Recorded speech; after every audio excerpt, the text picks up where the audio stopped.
Welcome and thanks for joining us on one of our first streams for COP26 TV, the new channel that's going to be bringing you news from inside and outside COP, the alternative view for these 2 weeks at this historic conference, focusing particularly on stories from the global south and making people's voices heard that wouldn't otherwise be in this very bureaucratic process, which is going to be paving the way for climate action, or not, over the next decades. So we're here, we're live streamers from all over the UK, converged on Glasgow. It's a do-it-yourself production, and if you would like to follow our narrative and our live streams as we go through these 2 weeks, then please do subscribe on our YouTube channel. We're also going to be spreading the word on various channels, including those of Extinction Rebellion on Facebook. So if you like those, please have a look as well.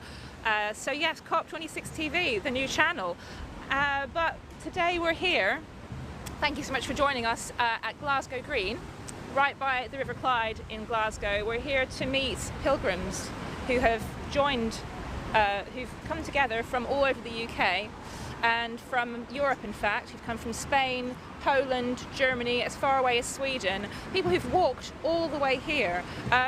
Absolutely phenomenal journeys. They've come and converged on this space at this hour, and it's a very, hopefully going to be a very powerful live stream, a really interesting experience to see where these people have come from, talk about their stories, why they've been moved to come and make their voices heard on foot. We're also going to join a bike ride that came all the way from Brighton up to Glasgow and hasn't even arrived yet. Actually, they're arriving on Monday, and if we're lucky we'll be joining the Rail to the COP, which is a special train that was laid on to bring activists from Amsterdam all the way up to Glasgow. That's coming, I think it's actually made its way across the channel now. It's in the UK, it's going to be moving up to Glasgow, and we're going to join an activist, hopefully en route, as they make their way here. So all sorts of eco-responsible forms of transport for people who've come up to COP26 to make their voices heard. It's so important for, it's going to be up to 100,000 activists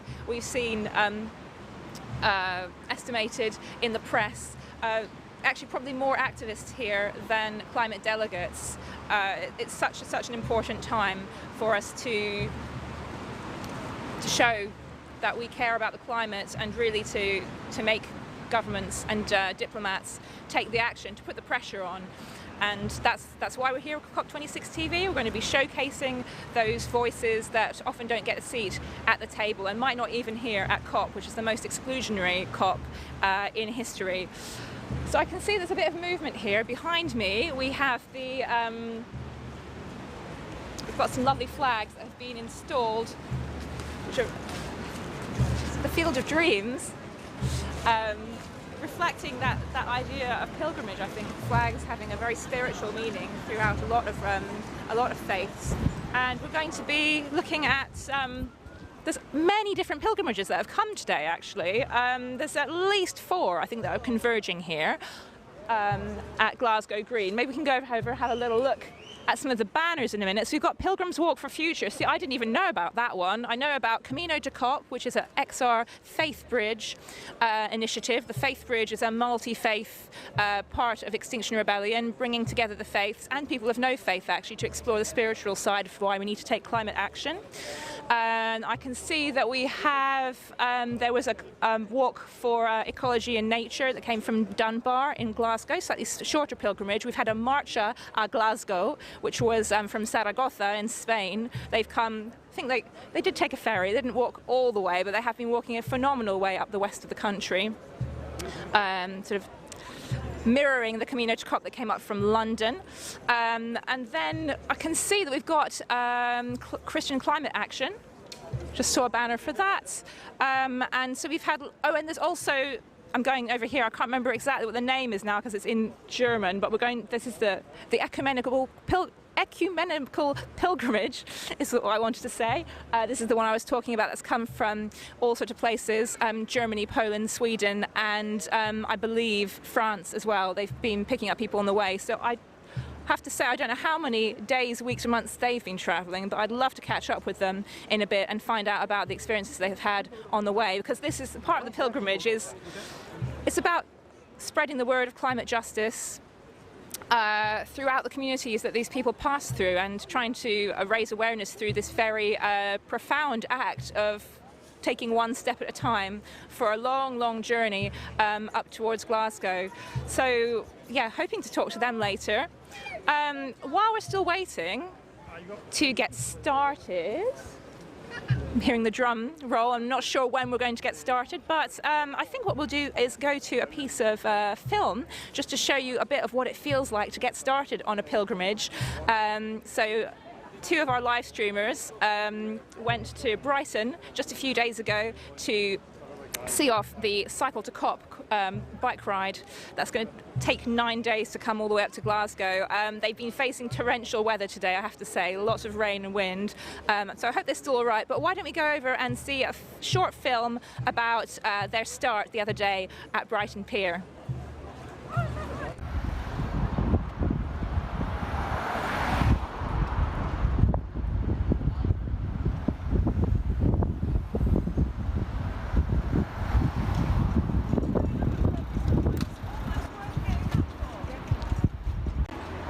So I'm Will Cottrell and I'm here in Brighton where I live, and it's 7:30 on Sunday morning and we're just about to start on the Brighton to Glasgow COP climate conference ride. It's 9 days, we're going to be doing about 60 miles a day. There's 10 of us with a support vehicle and a cameraman coming along, and we're really going up to Glasgow to raise awareness about climate change. And I think for me it's also a sense of sort of pilgrimage, and you know, getting on this epic journey up to Glasgow through the countryside, seeing people along the way, running pub quizzes every night in local communities to sort of raise awareness, climate themed pub quizzes I should say. And yeah, it's really to sort of carry people along with us who can't do the ride but are interested in the issue, and sort of seeing us do this thing for we all are committed to climate action on climate change, and having other people see what we're doing as we go through the country. It's really hoping to sort of create a kind of interest around the climate conference that might not be there already. Yeah, the feeling of going under our own steam, if you like, is definitely part of the attraction. I've been in some sort of training for the last 2 or 3 months, trying to ride 2 or 3 times a week, but 60 miles a day is definitely, I've done that 2 or 3 times in my training period. I haven't done it that often, so doing it in and out 9 days, every day, well, we're just going to have to see how it goes, really. Hey, I'm Sophie. I'm cycling the whole way from Brighton to Glasgow to go up to COP26. So we're just getting ready to set off now, and loads of people here to see us off, which is really nice. So I'm super excited to just get on and go, because we've been talking about this for months and months and months. And basically the reason we're doing it is because it's just a big group of people that we kind of have felt a bit helpless. Like, oh, well, you know, we're just leaving everything to these world leaders making decisions at COP. What can we do? And we thought, you know, cycling there probably isn't going to actually achieve anything, but it will help to show, you know, there's a whole load of people in Glasgow that there is a public demand for them to actually put some proper solutions in place and urgent measures. So that's what we're hoping. But along the way, we're also going to be showing that we have all the solutions that we need right now. We don't need to wait for like new technologies.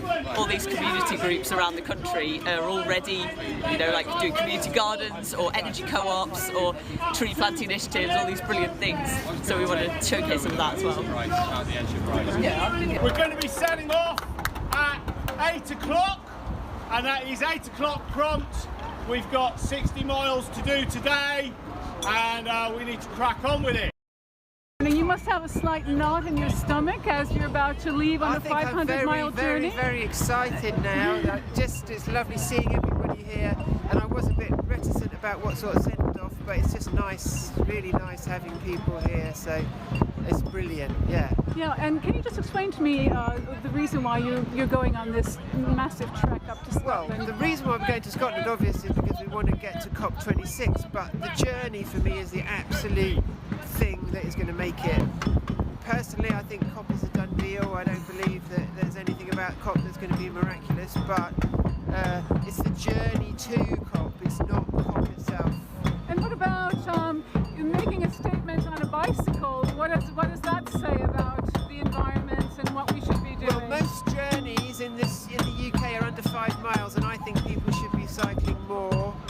most journeys are about 2 miles, but we just want to do that thing where when people go, oh, you drove here, nonsense, we just want to go, no, we didn't, we cycled here, we're not martyrs.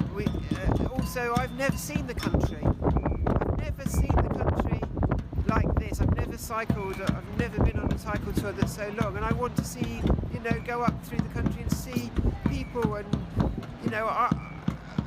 we've got a massive change ahead of us, and I think that it's not fair to blame some people for things that they haven't, jobs that they've got that they can't control. We've got to just embrace it. Are all riders ready? Oh yeah. Hell yeah! Are we ready? Yes! Can we have a countdown? Yes!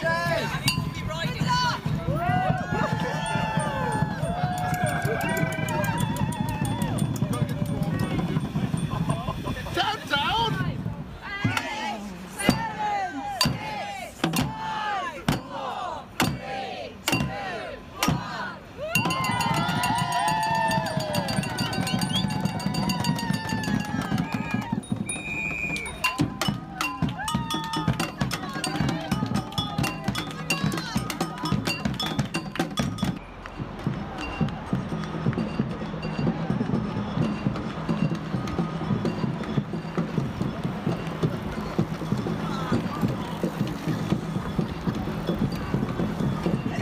1.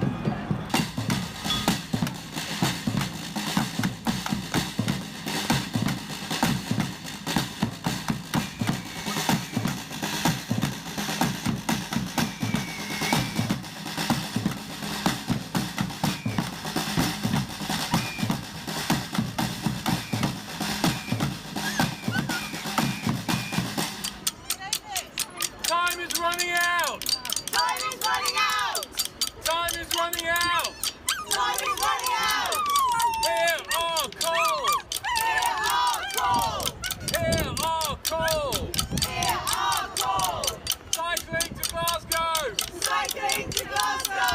All the way from Brighton! All the way from Brighton! Hear our call! Hear our call! Hear our call! Hear our call!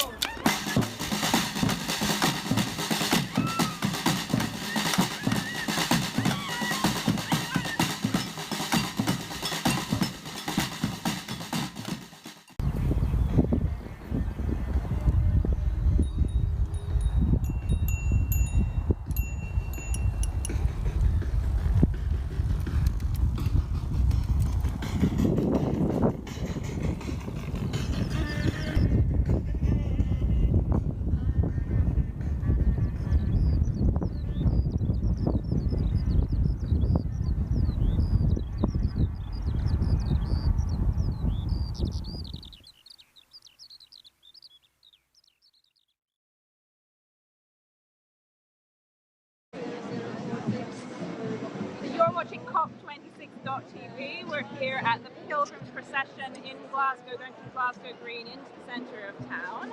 And we've got pilgrims here from literally all over Europe. And I've met Emmanuel here from Sweden. And Emmanuel's been walking for how many days now? We've been walking for 103 days. I'm one of the organizers. I just came here like a week ago with the train. But Annika, who stands here, she's been walking the whole way from Vadstena to Sweden. And we do it for climate justice, to raise awareness of these questions and get media and press to write about it. And that's been a very, very nice journey for a long time now. Can you explain to viewers who are watching what climate justice is? It's such a basic issue we're talking about at COP here, but a lot of the time when you talk to passers-by, they don't necessarily understand that. No, if I would explain it to my 5-year-old child, it would be like the people that lives on the northern part of the globe have so much money and spend them on things that make pollution, and the people that lives down south, they are often more poor and don't have the possibilities to make the big changes that they have to do for the climate adjustments and the climate crisis that has appeared in their countries. So the rich people in the north have to be just and give and be and try to help other people that are already in chaos because of the climate crisis. So we have to help it basically. Yeah, I think that's. Yeah, definitely. A lot of the what we're trying to ask for at the conference is about the richer countries helping to pay monetarily, right, for countries in the global south to adapt. Exactly. And it's also very important that everybody now see this as a climate crisis. We have to act as if it is a big crisis, and take action. Actually, that's the message to everyone. How hopeful are you about the action that governments are going to take? It's a good question. We need hope. We have to have hope. But we also have to act. that's the most important thing right now. We have to act. We have to start to act now.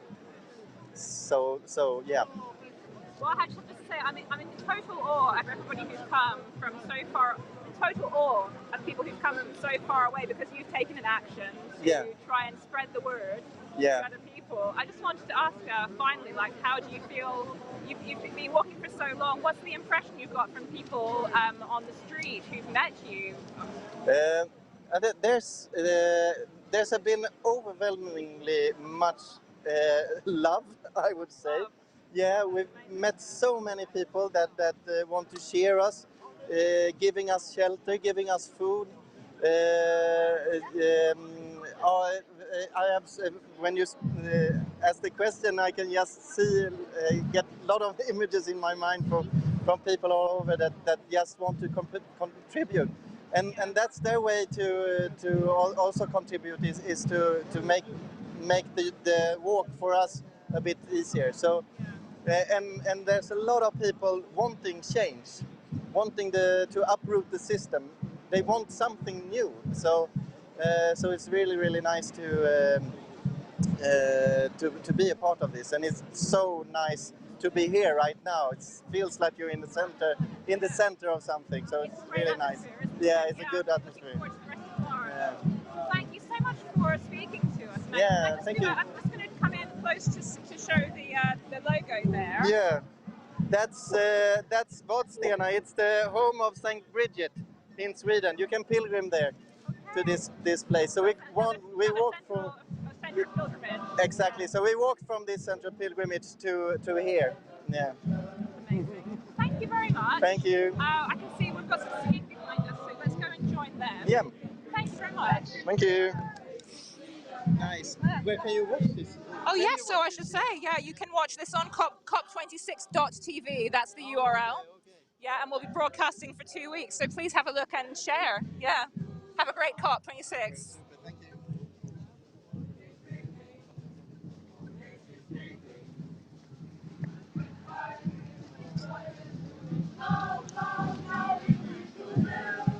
Still here. The future, and we need to start right now. We need to build a better future, and we need to start right now. Climate justice! When do we want that? Now!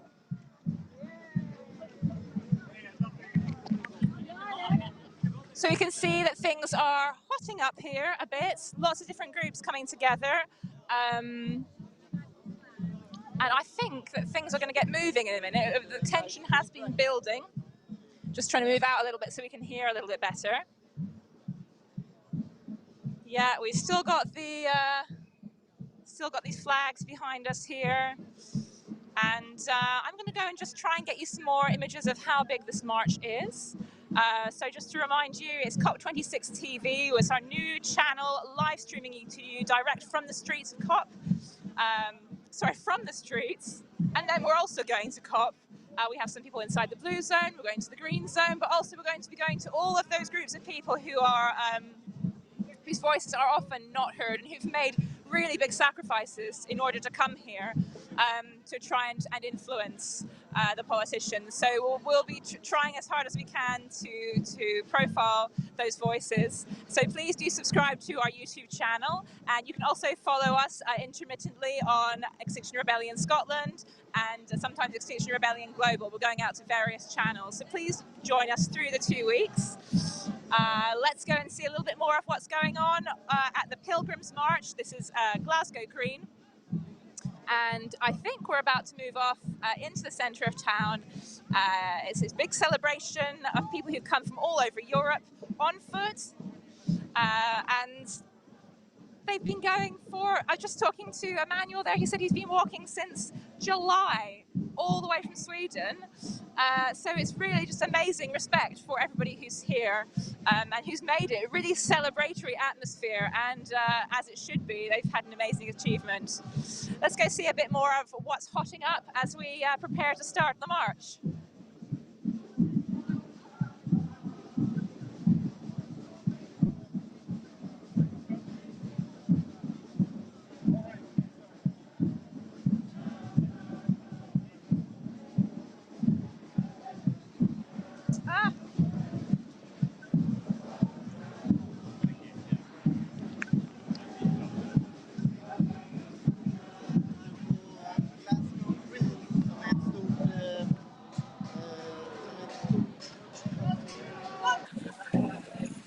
Hi, hello, I'm Bhavini, I'm here in Glasgow.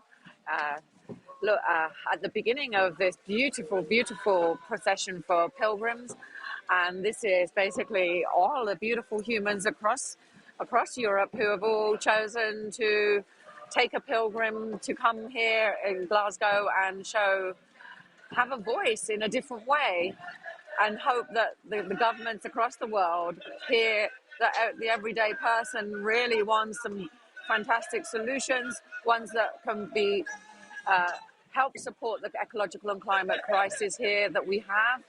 I mean, this is an endeavor for the human mankind as we're on the cusp of what really will define how we connect to the wider problem and the wider world that is not so human-centric, and that we take into balance and account of all this, of our ecology and our ecology that surrounds us, that we are only part of the whole.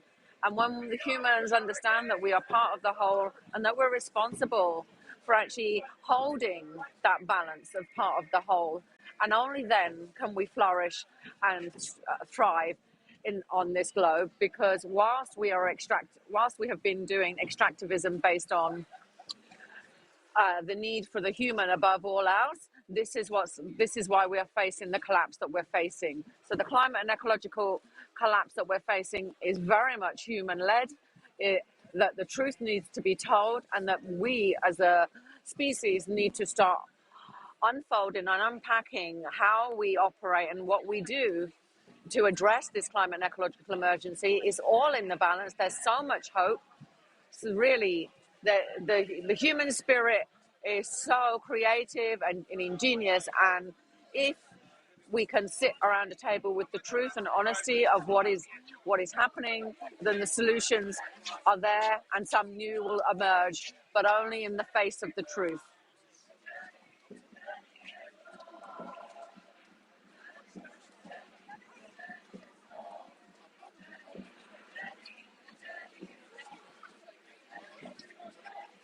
And as you know, that this is COP26 TV. It's going to be live to you throughout this period whilst at COP.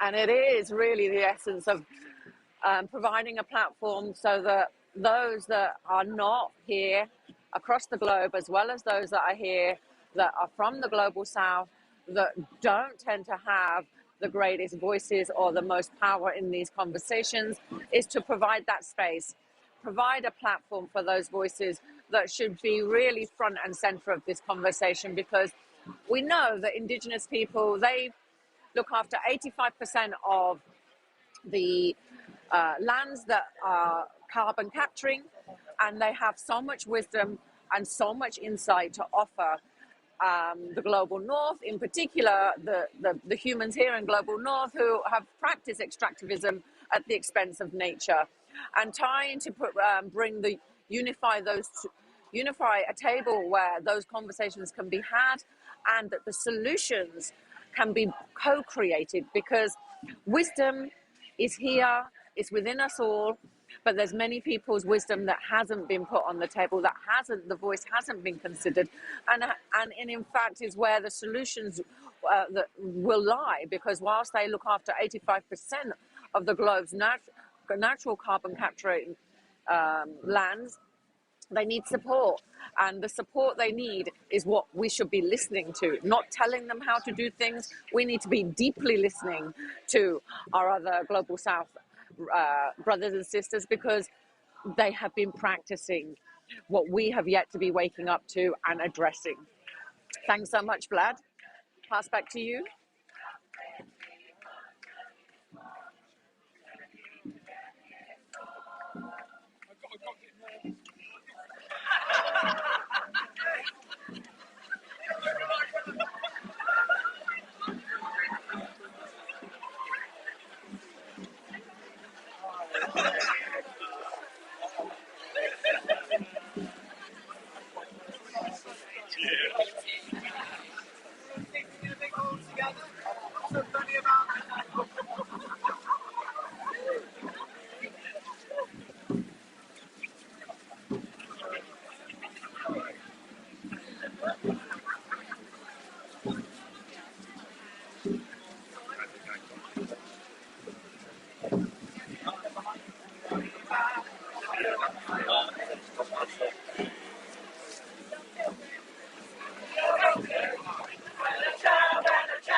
We are back.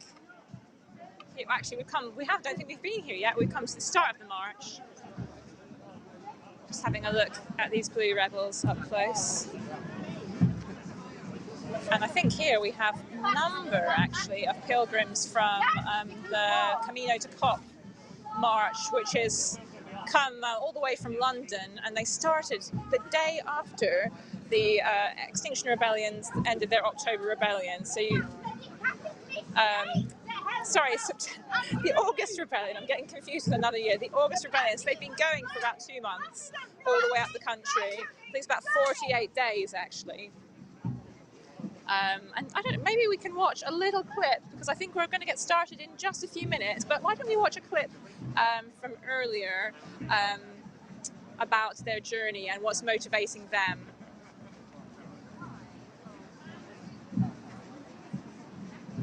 So we're going to go to a clip about the Camino to COP journey, and it's about their messaging and their message as they walk.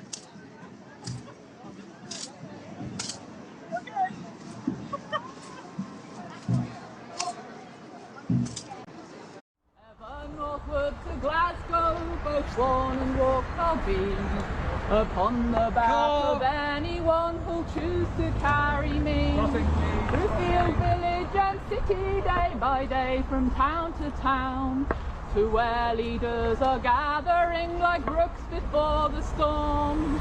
Ask me where I'm going, ask me what is my purpose, ask me what my name is.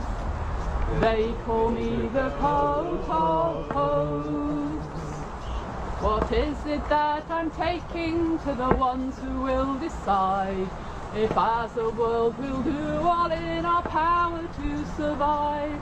Only pieces of blanket I collected on my path, with griefs, hope, prayers, remembrances for the lands through which I passed.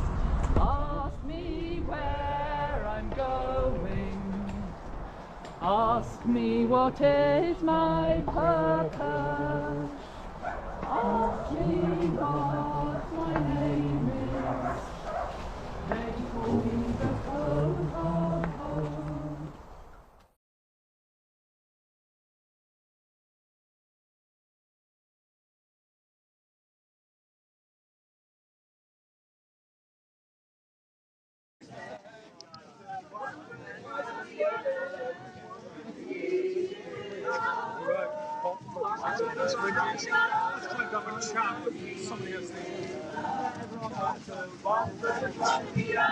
Here we are at the front of the march. People on this march have been, this is the COP26 Camino, a COP, and they've been fortified by song all the way up, as you could hear in that previous clip. That long, long way, 48 days up to Glasgow. I've just knocked into a bollard. That's part of live TV for you. I'm going to move out of the way here.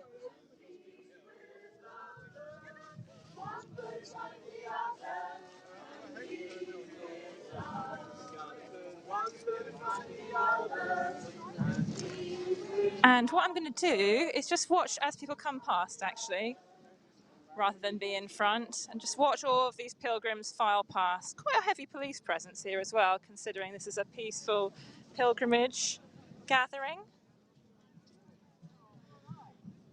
Let's just watch all of these rebels process past, not all of whom, I believe, have been marching all the way, but we've had a lot of people who've come to Glasgow to show their support for climate action and their support for these pilgrims who've come such a long, long way.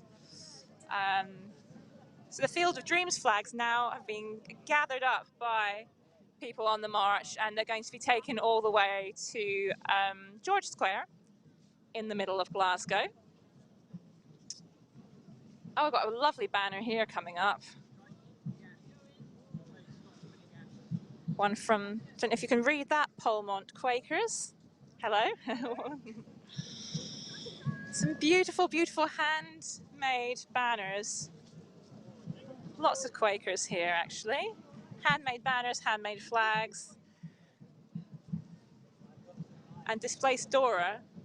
I wouldn't want to speak for her, of course, but I believe she's probably one of the refugee children that unfortunately will be displaced in the coming decades by climate justice, especially if we don't take any more action. Maybe we can talk to them later. Hello. Displaced Dora is a climate change refugee, and she could be any of us. Oh, that's fine. Okay, sorry. She's quite being made most welcome here in Scotland, but that's not the problem. She doesn't want to be here. She wanted to stay at home where she had her job and her family and a way of making a livelihood, and she's lost all that. And she's only one, and if we don't change the climate crisis now, there's going to be a lot of people. There's going to be a lot of human misery where people lose the things they care about, the security that you and I take for granted. Absolutely. And how important do you feel is it that that message is brought to the delegates here at COP26? If they don't act, what's going to happen? Well, we're going to have huge problems. We're going to have huge problems with people having to move somewhere else to live, and accommodating a completely different lifestyle. And nobody wants to move from where they come from unless they choose to. So it's that level of misery and unhappiness. That's what you want to avoid, on top of all the other things that are happening, where we're not looking after our planet, and we're not going to be able to look after ourselves as a result. I think these problems of displacement, a lot of people they're not thinking about this is well, it's happening now, isn't it? We're not necessarily joining up the dots, but in the next 20, 30 years we're going to see it more and more. Yes, I think you're right. I think it's really not quite arrived in people's consciousness. But the point we want to make with Dora is that it's not about fear that lots of people are going to come here. It's trying to protect the people who are going to have to go, because there isn't anything in place for them. There's nothing in place for these folk who lose their homes and lose their jobs and lose their families. There's no support in place for them. They're better staying where they are and carrying on with the lives that they want to have. Yeah, so it's about taking that step of empathy and love, right? And forward thinking. Yes, it's not a fear campaign. We welcome anybody in Scotland anyway who wants to come and live here. It's trying to highlight. Dora can't speak for herself, as you can see. So it's highlighting that this is a problem. Yeah, thank you very much for saying that. It's about it's not a fear campaign, because a lot of people would like to paint it that way, wouldn't they? Yes. Are you a Glaswegian yourself, or have you come from far away? I'm from North Ayrshire. So yes, Dora hasn't come very far today, but in a virtual way, she could have come from the other side of the world. But while we were making her, actually, there were terrible floods in Germany on the television. She could have come from Germany. She could have come from the borders. There's loads of places where you can lose your house. But her story, she does have a long backstory, which I'm not going to give you at the moment. But her story involves climate change, causing poverty and debt, and losing our family through that, and then being a refugee and losing the rest of our family, fetching up somewhere strange where she doesn't speak the language. It's just, if you put yourself in that position, it's really quite horrifying. It is, yeah. Thank you for you just framed the beginning of the COP conference actually really well for us on COP. This is COP26 TV that you're talking to. So thanks for being so forthcoming. But I thought I'd just tell you where this is going, and we're also going out to other channels as well. So if you'd like to check it out, I'll check it out. Dora's on all kinds of social media as this. Okay. And we'll have a look and see where you are as well. Yeah. Thanks very much for joining us. I'll let you get back to your place in the march. So most of the march has now crossed the street, but actually people are still coming.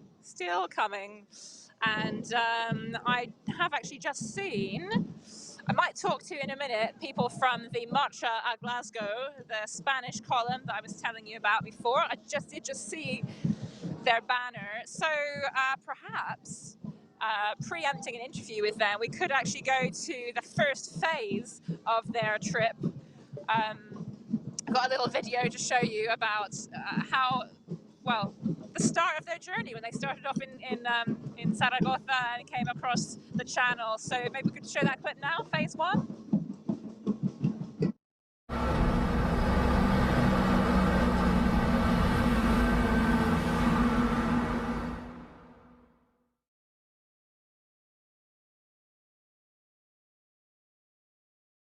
First, we presented our project in Zaragoza, where the idea was originally conceived. Next, it was on to Bilbao for interviews with the press, radio, and a team from the Spanish TV show Salvados. But very soon, we had to rush off to get the 22-hour ferry to Portsmouth. Details of our route on our Facebook group, Marcha a Glasgow, or you can check out the website. Thank you for supporting us. Okay, ciao. Ciao, see you. After 2 busy days in Portsmouth, fixing the van twice, taking the mandatory COVID tests, and familiarising ourselves with local climate struggles, finally, we started our march.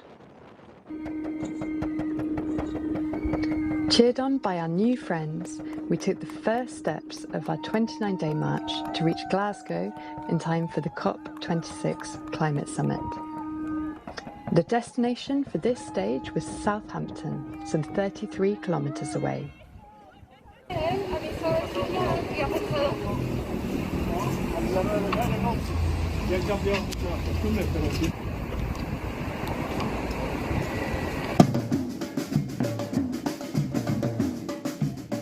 It was a rude introduction to the British weather, with 7 relentless hours of rain.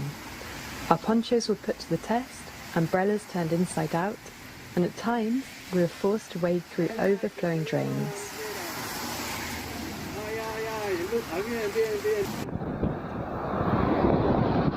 Aquí estamos en Southampton. Hace mucho viento. Fortunately, there was light at the end of the tunnel. Activists from Southampton were waiting for us with cups of tea, dried socks, and a fantastic homemade vegan dinner. The march has only just begun. We still have over 800 kilometres to go. Plenty more people to meet, and many more steps to take for climate justice.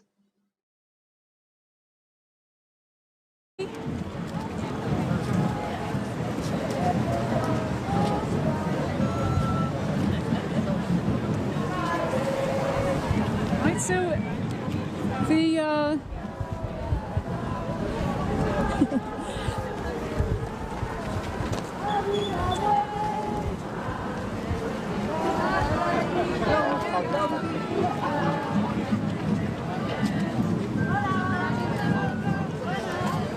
Becky, por favor, o alguien que sepa inglés que hable con el agente.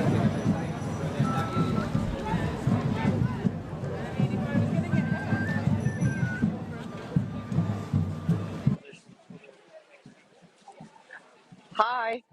So, yeah, here we are. I mean, look at this magnificent 3D structure that's been created, representing the displaced diaspora. And, you know, that's me. That's me. I'm of Indian descent. My family came over here because we could no longer feed ourselves. We're from a village and we're farmers, and we couldn't put a square meal on our table. Some 30 years ago, my parents brought us over here because the crops were failing. Back then, people didn't really understand in India that it wasn't that there were bad farmers. It was the weather pattern had got so extreme that we couldn't keep crops stable enough to provide a living from our lands. And, you know, I'm one of the very first displaced people from the diaspora that came here. And we're going to see more of that. We're going to see more of families needing to move and mobilize because they can't feed themselves.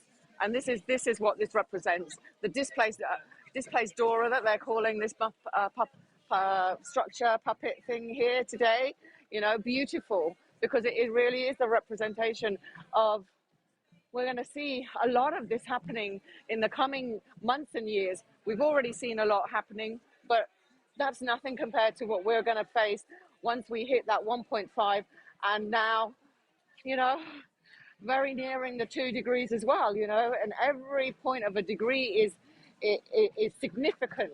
It's significant. This is why there is hope.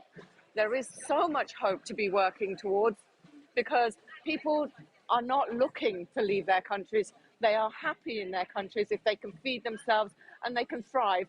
And that's what's at threat here. It isn't just what's at threat here in the UK, it's what's at threat across the globe. And COP26, that's what it should be representing. It should be representing the people of the globe that are all going to be struggling with this very, very real crisis of food. I mean, our crops last year failed, something like 30% failed. We can't have that number keep continuing here. We won't be able to feed ourselves, let alone other countries looking to feed themselves. I'm just going to go around to the back here and show you this displaced Dora. So at the back here it says, "The serpent of capitalism put my home underwater." And that's really, you know, we have, as humans, operated in a system of consumption and profit. So whilst we look at the planet and its resources in this way, it has led to this ecological and climate collapse. And the system of capitalism, whether you know, unpacking for oneself now to really kind of say, where did the problem start, and what is it that's continuing to cause this problem? And it's going to be hard, but it's doable.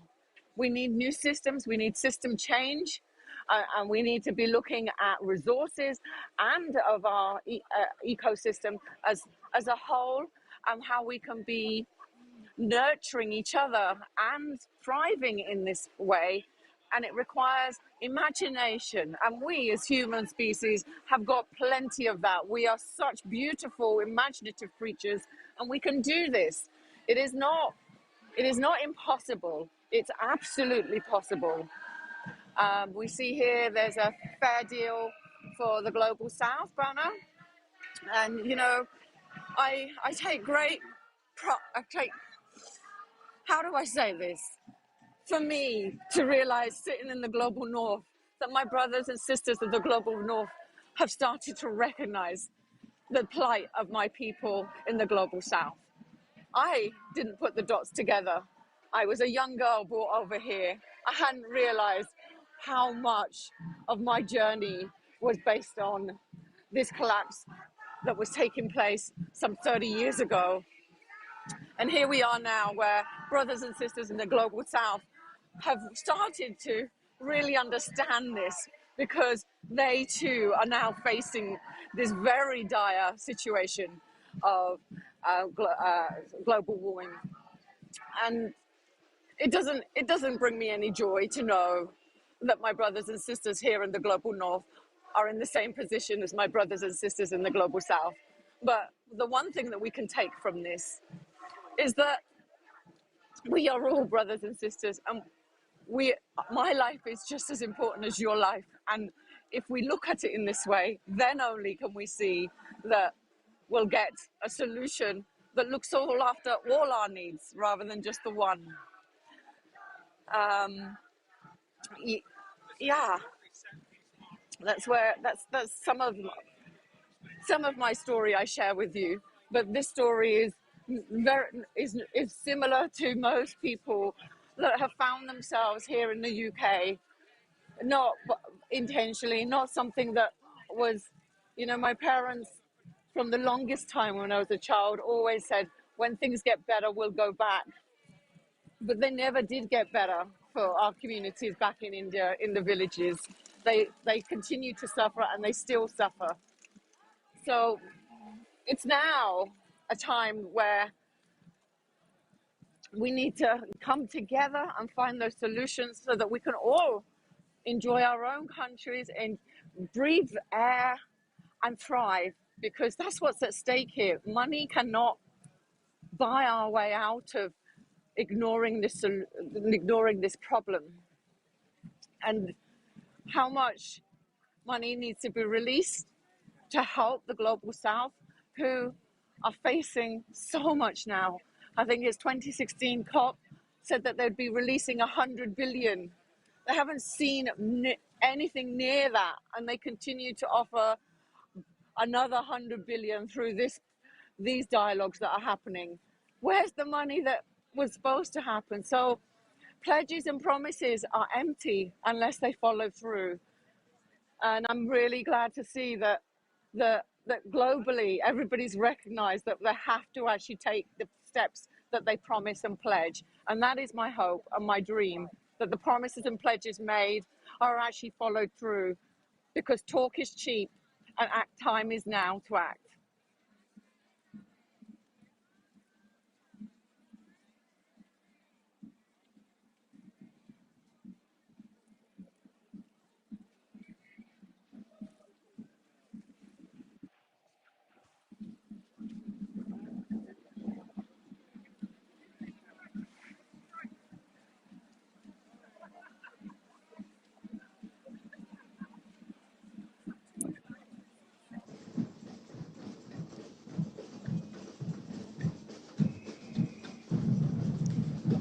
Here we are, about sort of halfway down the march, trying to get in full view the snake of capitalism, but it's just so big, it's really difficult to do that actually. It's an inflatable snake which is being propelled by, I'd say, about 20 or 25 people, just one of the artistic projects that we're going to be seeing, I'm sure, throughout COP.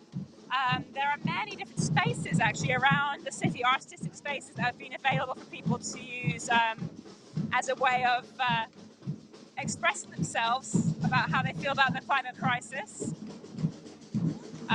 We've also got some drummers. I'm not going to go too close to the drummers. I'm going to let somebody else do that because it's just so loud, it's very difficult to hear anything. Just a reminder to you, this is COP26 TV. It's a new channel that is going to be inside and outside COP, on the streets, in the blue zone. We're going to try and get our small team but agile team of live streamers everywhere we possibly can to bring the hidden voices that might not otherwise be heard to you, so you can understand a bit more about COP and how it might or might not pan out in the next 2 weeks in terms of securing climate action for decades to come. A really big task, really important to be here. So please do follow us on our YouTube channel. Please subscribe, and we're going to be on Extinction Rebellion and other channels as well over this 2-week period. So I've really lost the main Pilgrim column here. While I get back to them to maybe talk to a few, we are going to see the next part of the march at Glasgow when they're coming up through the UK. A really cool video actually, because you can see all the different communities that they've been in and different ways they've been welcomed. So here we go, let's watch that. I'll see you in a minute. Second phase, the second phase, yeah.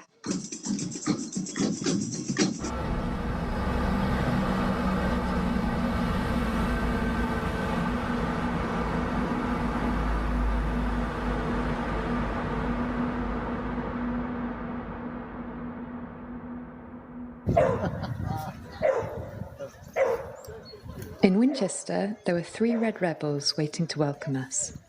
This XR performance group led us towards a crowd of people waiting in front of the town hall with the mayor.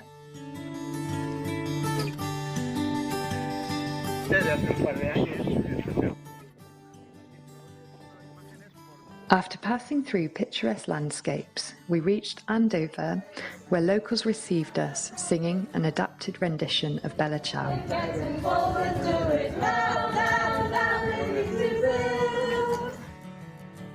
We would see this generous welcome and large turnout again and again throughout the country.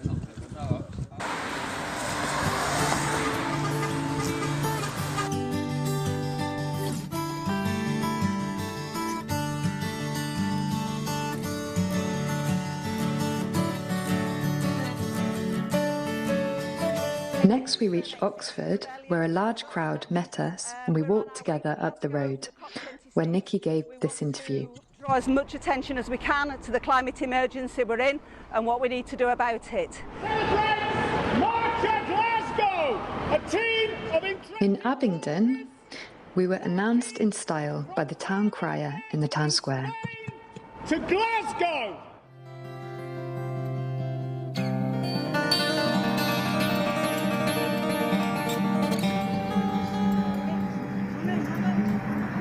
In Adderbury, we were very impressed by this large, colourful banner with messages about the climate crisis. Many people have said that our visit to their towns and cities has served as a catalyst to reactivate local environmental groups after a year and a half of pandemic. 1, 2, 3, there is a planet B.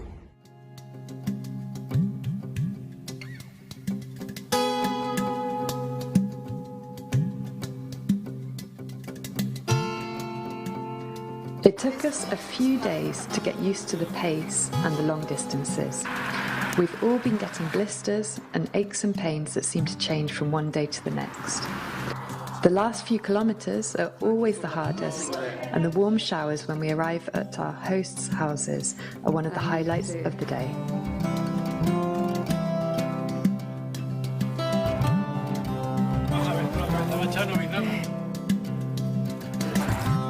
We've had many events and surprises along the way.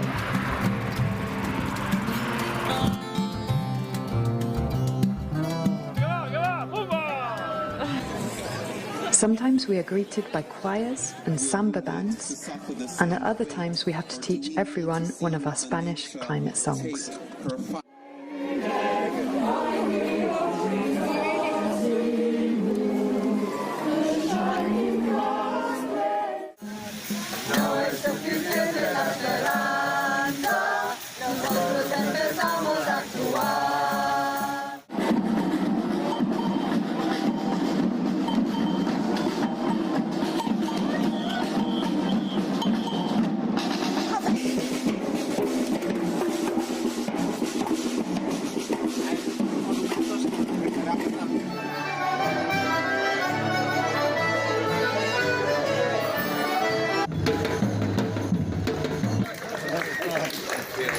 But most of the day consists of walking through fields or on occasion along roads with no pavements, putting one step in front of the other on our march to Glasgow.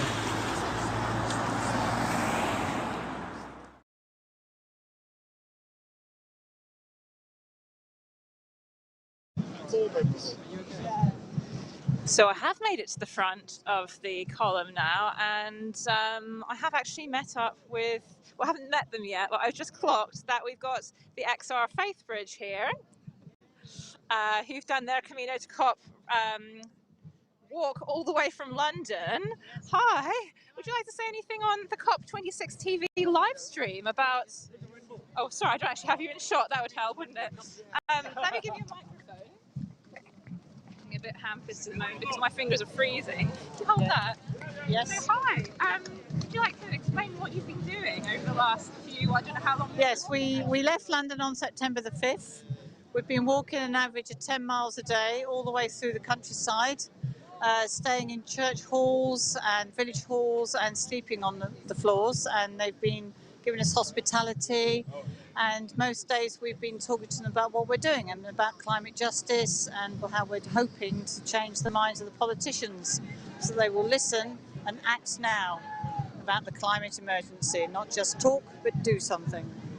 So we're a group of about 30 people, sometimes we're up to 50, 70 people, all faiths and no faith.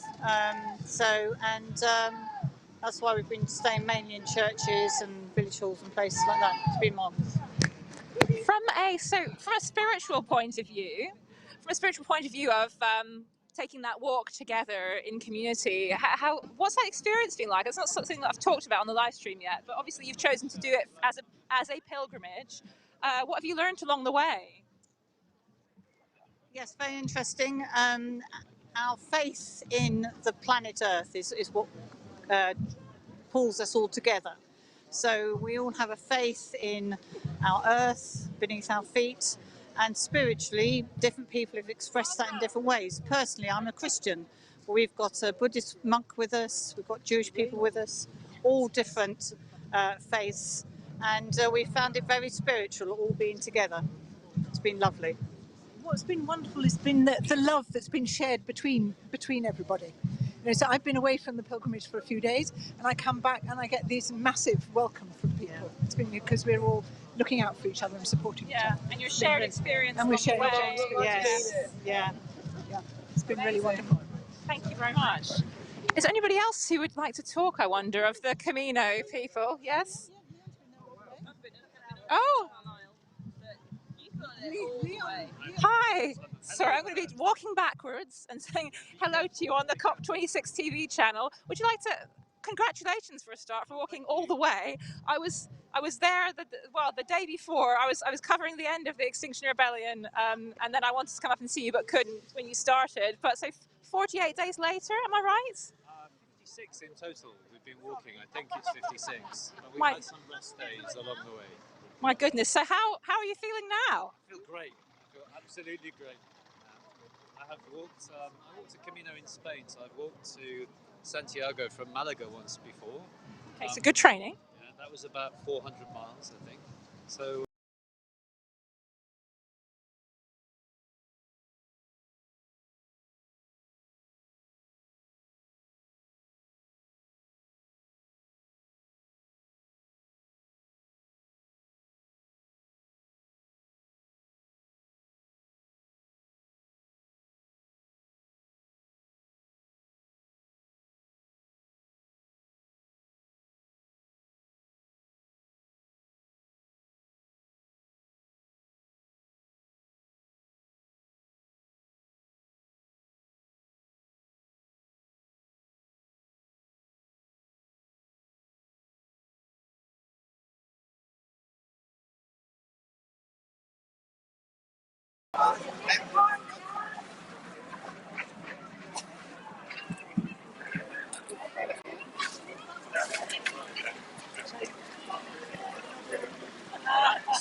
Yep. Okay, sure. Okay. Hi there. So look at this. We have a beautiful rainbow greeting us here in Glasgow. Poignant, as you can imagine. We've got some rain, we've got some sunshine that's creating this beautiful rainbow, leading on to this beautiful church. What a magnificent sight for the pilgrims to witness here today, especially as some are faith groups. And this really demonstrates the joy that we as humans get to witness, and that it is such a beautiful world that we're all raising our voices to come together in order to find these solutions that we need in order to keep our home safe. And what more can we say about having the beauty of a rainbow? It's the joy that connects us back to being childlike, and the climate and ecological collapse that we're facing with the joy and the beauty of a childlike's vision and unfolding of understanding how beautiful this planet is, and that to protect it for those future generations so that more rainbows can be seen and more beautiful moments are captured for the young generations that are yet to come. And if there's any sign, then some form of beautiful, connected, interconnected with our weather and humans, it's a sign of a rainbow for me. And you'll see here we've got some grandparents for the future. Grandparents for the future. I wonder if they might want to say a few words. Hi, I'm on COP26 TV. I wondered if there was a few words you might want to say, given that you've got a beautiful banner here, grandparents for the future. What would you like to say to the future children that we're all kind of here protecting? Well, we're really fighting for them to have a future. We are worried about them. We are worried because we have all the mistakes we have done, so we have to fight for them now. We have to stop all this climate change so they can leave us. So it won't live. Yeah, thank you for such beautiful words. Do you have grandchildren? On a couple of days, I will get my first. In a couple of days' time, you'll have your first grandchild. Yes. Oh, what a beautiful thing. Congratulations. Congratulations. So there you have it. She's sharing with us that she wants a joyous life and a joyous future for her grandchildren, and that's why she's here. And look at this, we have She Boom here. Look at you guys, say hello. This is COP26 TV coming to you. Is there anybody that would like to share a few words? We're being silent right now because of the bylaw that we're not allowed to play outside the cathedral. A bylaw that you're not allowed to? We're not allowed to play within 100 yards of a place of worship. Ah. So we're going to start playing again when we're past these traffic lights. Okay, wonderful. Well, thank you for sharing. Have you been having a good time here today? Yeah, it was supposed to be pouring the rain, but the rain stayed mostly away. Just a little bit rain, so we're having a good time. But normally it pours on us when we're done. Wonderful. Thank you so much for sharing the music and the joy and being here. I've really enjoyed it. Right. Oh, everybody's moving fast. So you heard that. Apparently there's a bylaw here in Glasgow that music can't be played when passing a place of worship. So that's what they've done. They paused the music and they're about to set up again.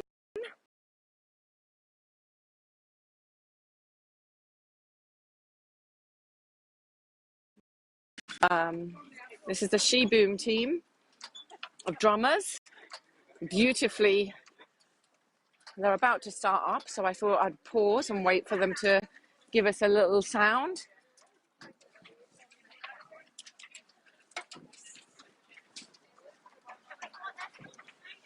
Okay, they're just getting themselves a bit further away from the church because that's what they've been told that they need.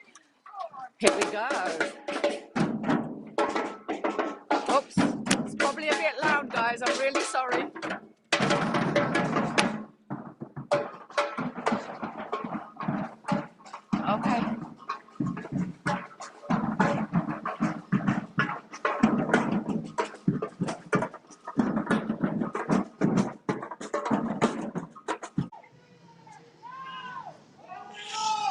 I'm about halfway down the march now, and we've joined with the various Camino walkers. So this is the Camino to COP. I was just talking to some of them a minute ago, and I've come to, well, there are all sorts of what should I say, like tributaries of the march, isn't that right? Yeah, I mean, March's Camino was one of the parts of the Camino that fed into the central Camino. We joined up with Western Camino at Stourport and then joined up with the central Camino at Birmingham. And you've got something very interesting, more than a banner, because I love a banner, but I also love plants. I see that you're carrying a plant with you, as much as we can see while we're walking. Let me just get a little bit further back.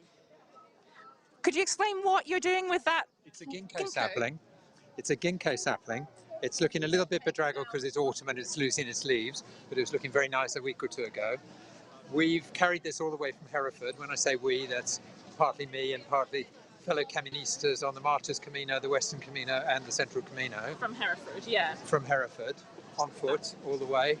And the idea is to, well, the name of the project is Ginkgo to Glasgow. And the idea is to bring a symbol of faith in the future. Ginkgo to Glasgow, love it. Okay, sorry, I'm back with you. Hashtag Ginkgo to Glasgow. Oh! Ginkgo to Glasgow. Yes, I do. Right. Love it. And the idea is to bring a symbol of faith in the future to a situation that many people feel pretty anxious and dire about. I'm a Buddhist, I'm part of Exile Buddhists, and I'll be here for the 2 weeks doing this and doing other things with Exile Buddhists. And on the 10th of November, we're going to be planting the sapling in Torrey Glen Park with the support and collaboration of Urban Roots, which is everybody likes it, but you have to book. So hashtag Ginkgo to Glasgow for your Eventbrite booking. We'd love to see you there at 2 o'clock on the afternoon of Wednesday, the 10th of November. Amazing. Thank you very much. And take care of that sapling. Water it well. Can I tell you a bit more about why Ginkgo? You may, yes. Because, I mean, well, the short version is a Ginkgo because they're one of the oldest species on Earth. They're 290 million years old, which means they've been through dinosaurs and ice ages. And sort of more contemporaneously, there were 6 Ginkgos growing in Hiroshima at the time of the bomb.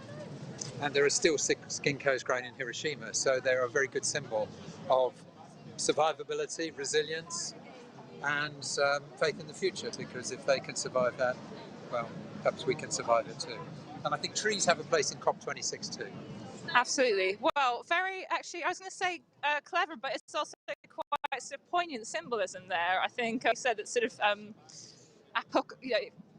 the apocalypse that we could be heading for, and yes, hopefully something will survive from it. But you know, if we don't act soon, it won't be us. Well, I mean, I suppose it's partly about respect for other life forms on the planet, like the Ginkgo. It's partly about recognising that we're all interconnected. And it's also about maybe they've got lessons to teach us in terms of how to survive and the fact that we can survive. Thank you so much. I'll make sure to to check it out later, your hashtags. Yeah, have a great COP. Thank you very much. Thank you. Right, I'm going to hand over to somebody else now because I've lost my headphones. In fact, since we're looking at the Faith Bridge, why don't we watch a video of the Camino to COP? We've got a really interesting video, which is all of the marchers together. They're chanting through their, I don't want to call it a mission statement because that just sounds way too corporate, but I suppose their sort of vision for why they were marching all together up to Glasgow. And I think it would be nice to play that powerful clip right now.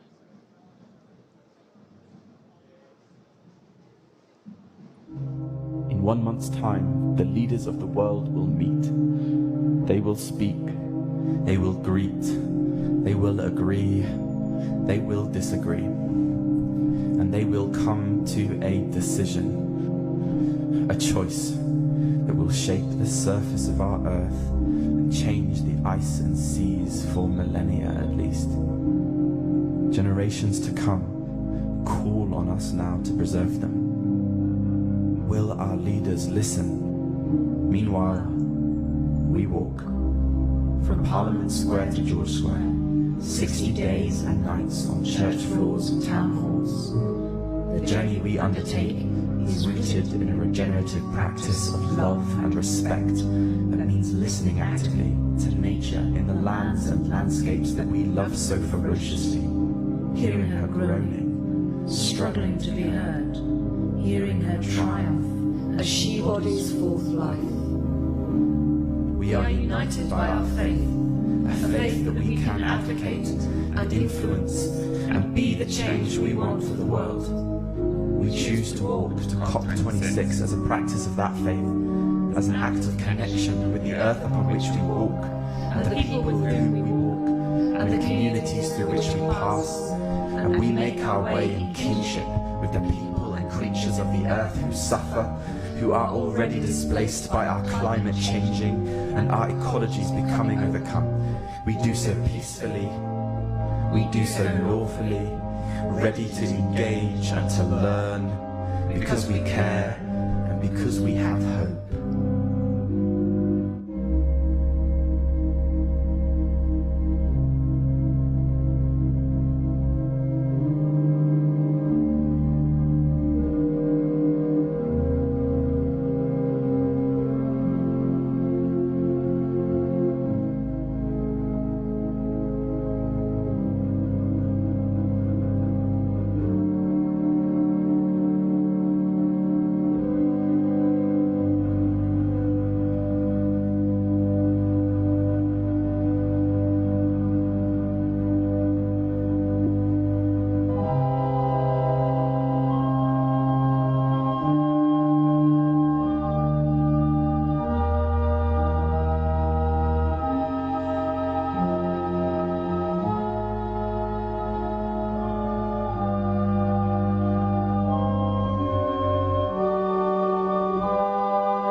We are pilgrims. We are pilgrims. We are walking. We are walking. Bella ciao. Bella ciao. Bella ciao. Ciao. Ciao. We are walking for climate justice.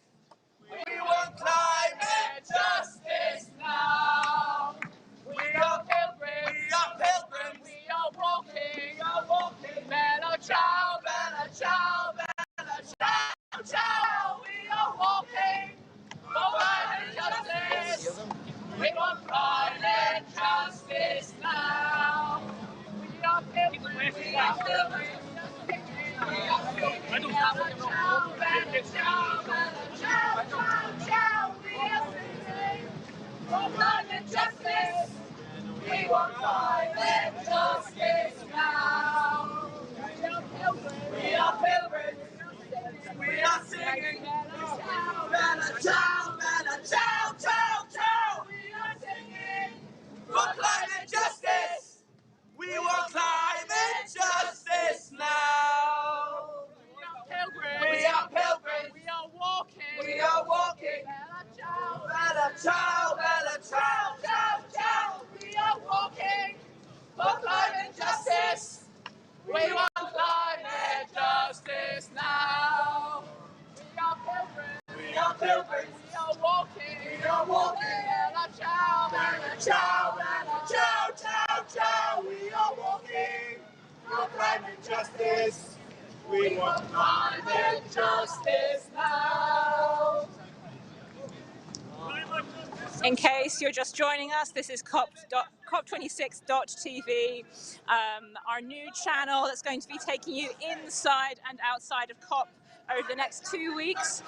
Especially we're going to have the word on the street. We'll be coming down and seeing what people from civil society, ordinary citizens, people from all over the world who've come here to make their concerns known. we're going to be covering that because there are voices that are not often heard, and this is a unique opportunity, we believe, to show the alternate view and not just focus on the politicians. So we're at the march here, the March of Pilgrims through the town. We're going to from Glasgow Green all the way to, I believe it's called George Square, and we've been joining pilgrims who've been coming hundreds, if not thousands of miles in some cases, from Poland, Germany. I was talking to a Swedish chap earlier. Just total respect for people who have taken that much time, and it's really it's a feeling of solidarity and that you get out of these pilgrimages. I imagine, I've never been on one, but talking to these people, just a sense of warmth and love that they've, it's not everybody's able to do this, obviously, but they're trying to educate people along the way. And there's definitely something of a spectacle of seeing people coming through your town in a column, just with their clothes on their back and a little knapsack, spreading the word about climate change and global justice. So this is the Camino to COP column that we're following, whose video we just looked at, and they're pretty ecstatic, I have to say, after 56 days, I think it was, walking all the way from London through all different weathers. So let's go back to some of their chanting as they come through the city, and people are obviously showing a lot of interest here.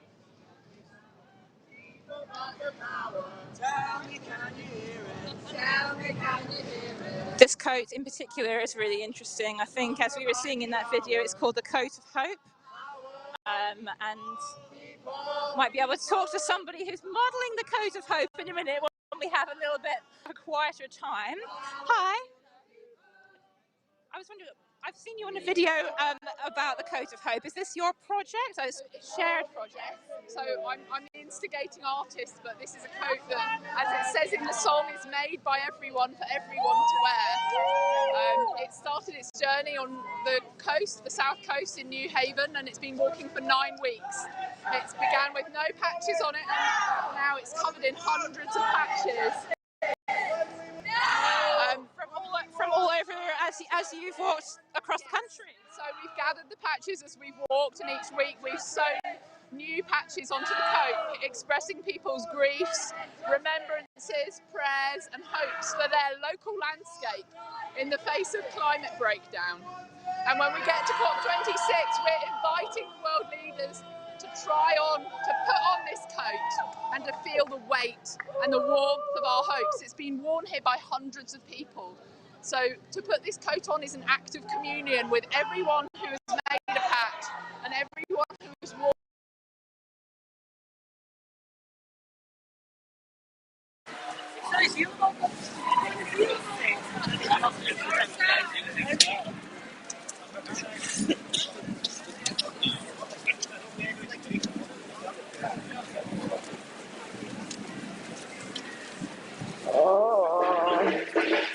Okay, I'll have to get away from them. Hi, so here we are going through the town centre, a beautiful Glasgow town centre where the pilgrims are walking through, showing the community and sharing their concerns as they go along and bringing some joy. As you can hear, that there's the samba bands in the behind. I'm going to try and move away from them because they will be quite loud on your audio. So forgive me for that. But it is a beautiful atmospheric time here today, with so much hope and so much joy. Let me see if I can find a few people. Ladies, would you like to say something to camera while you're here today? So this is COP26. It's the new channel for Exile that's for climate justice across the globe. And they've activated it so that people from the global south that aren't here will be fed into it as well. But today we're covering this. Yeah, we're not walking with Exile. You don't have to be. Okay. Just why are you here for? Oh, beautiful. Are you okay to go to camera? Okay. We're a group of 18 plus pilgrims that we walked from London to represent people's charter to hospital delegates. Okay, I'm really sorry because of the samba. The studio can't hear me very well. I'm going to come find you a bit later. I'm going to go up to the front because the sound of the samba, but I really would. Okay, I will come back later when we've got less sound. Okay, thanks so much. Sorry about that. Let me move a bit further up because the beautiful samba band is playing, is bringing the joy, as everybody knows that when you're walking, having sound and music, especially such beautiful drums, is an important part of keeping our rhythm going. But it does mean that the sound for you who are watching may be disrupted. So I apologize for that. I'm going to try and weave myself a bit further away, but because we're in the town centre, it is vibrating across the buildings and is even louder than they normally are. So I'm not sure I'm going to find a place that's going to be less sound, less music, but we'll give it a go. But as you can see, it's a warm welcome here in Glasgow for the pilgrims being received through the town centre. They're being clapped along, as you can see.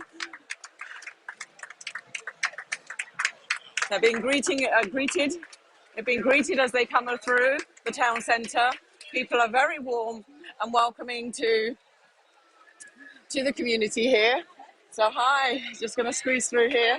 There you go. You see, we've got more people that have been set up and recognising that all of our justice is all of us together. And there was the Palestinian group raising the awareness of what's happening over in Palestine. So let me try and get further up.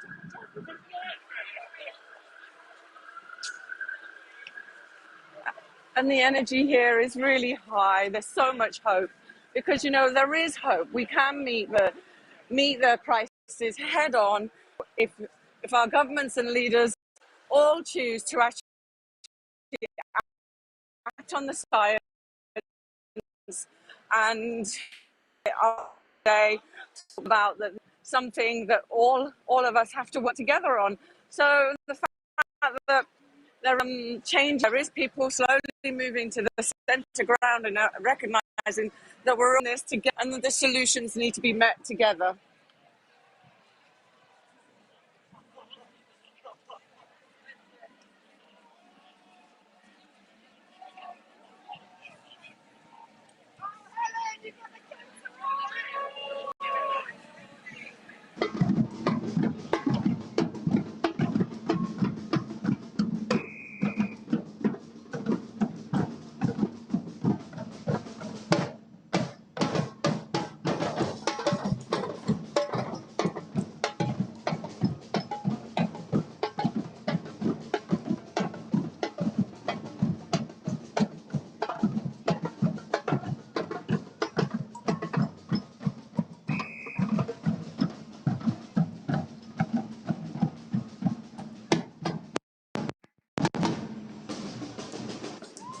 Thanks very much for joining us on COP26 TV, a new channel that's going to be taking you inside and outside COP over these 2 weeks. Very small team of live streamers and producers that are going to be bringing you as much news as possible from on the street in particular. So this is our first big live stream.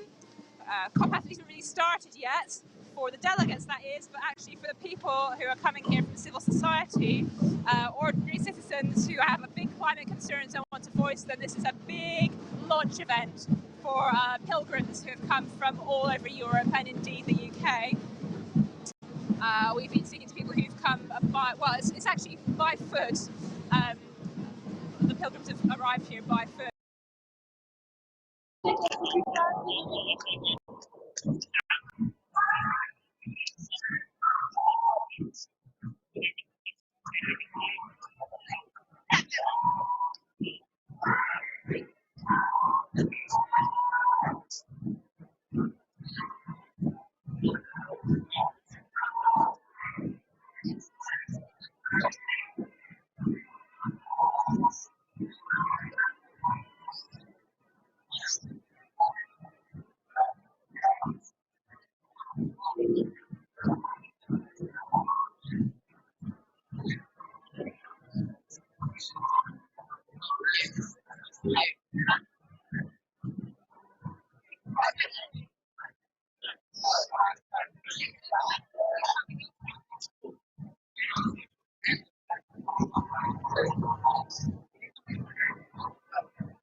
No, fist.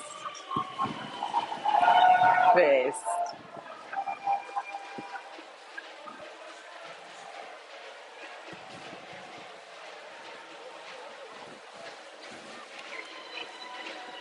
It's a fist.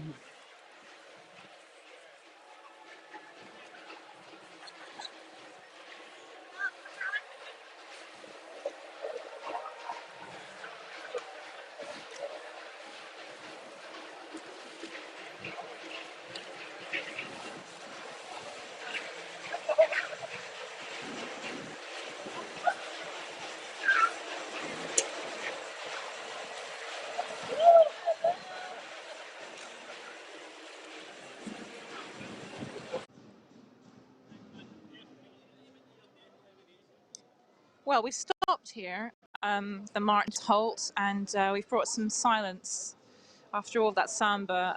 Just a few minutes of pause and just silence. The symbol that, well, the hands up has been used by Occupy, Extinction Rebellion, other movements to practice a non-hierarchical way of organising themselves, a way of spreading the signal quickly. Everyone becomes silent.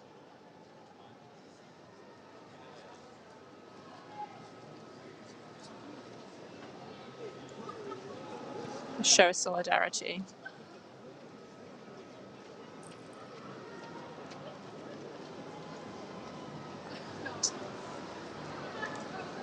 Hundreds of people have turned up here today to support the some 200 to 300 pilgrims who've made their way from various parts of the UK and indeed from all over Europe.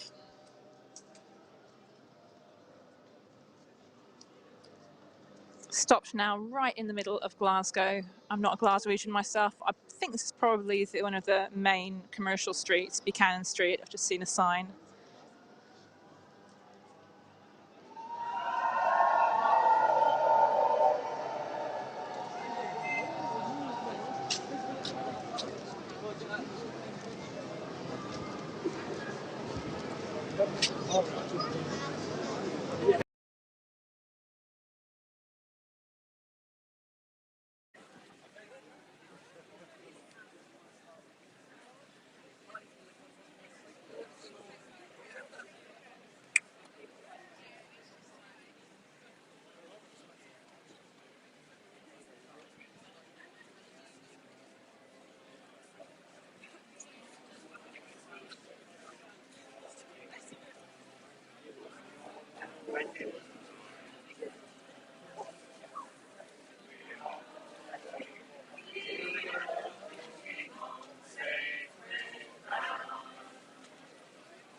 Sorry.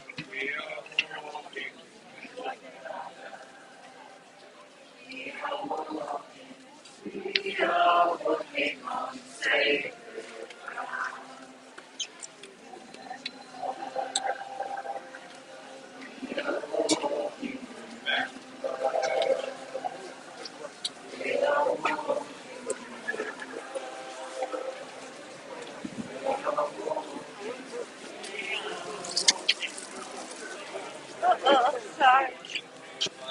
We're heading towards George Square where the rally.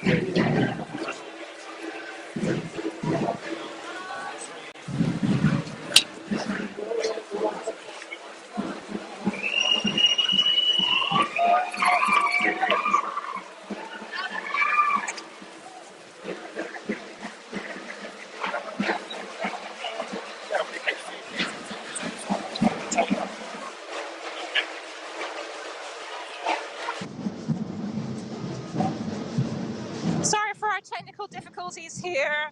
We're using lots of equipment that we haven't used before and swapping the equipment, and it's been cutting up a bit, but I hope you're still enjoying joining us on COP26 TV. We're going to be here all 2 weeks while COP is happening in Glasgow. Please subscribe to our YouTube channel. It's also going to be available on the various Extinction Rebellion and other platforms. But I'm hoping we're back for good now for the duration. And I have met up with some pilgrims from Belgium, as far as I can see. Hello. Am I right that you've come here from Belgium, your group? I come from Belgium. Amazing. And how many miles is that, just for people who are wondering? I didn't get it. How many miles was that, or how many kilometers? Sorry, I should say. Yeah, we walked for 100 kilometers between Edinburgh and Glasgow, 4 days. Yeah. Okay, so you haven't come all the way from Belgium? Yes, we took the train to Edinburgh and then we walked for 4 days to Glasgow. Amazing. And your group in Belgium, is it a particular organisation, or is it a group of people from lots? It's an organisation, but it's not a political organisation. But it's even started. It has started also in other European countries. The Grandparents for the Climate. It also exists in the Netherlands, in Germany. It's still growing, and we really need a better future for our children, grandchildren, and all the next generations in the future. Sorry, I just bumped into somebody. So how many of you are there in total? Maybe not here today, but in the whole movement. I don't know. In Belgium, about more than 3,000 grandparents for the climate. Yeah. Is this your grandchild here? Yes. That is. His name is. It's our first grandson. Yeah. Are you going to be here for the entire 2 weeks? No, we arrived yesterday in Glasgow, and tomorrow morning we go back to Belgium. But tonight we will meet the official delegation from Belgium who will arrive. Oh, great! And we will meet them. Oh, well, I'm glad that your delegation is arriving by train, because I think a lot of them are going to be arriving by private jet, I've heard. Yes, but we only meet those who come by train. I see. Very wise. Have a great time. Thank you for coming. Are you an independent blogger? It's COP26 TV is who I'm going for. You can follow us on YouTube. Because I sent it to our children. Oh, great. Thank you. Yeah, you're welcome.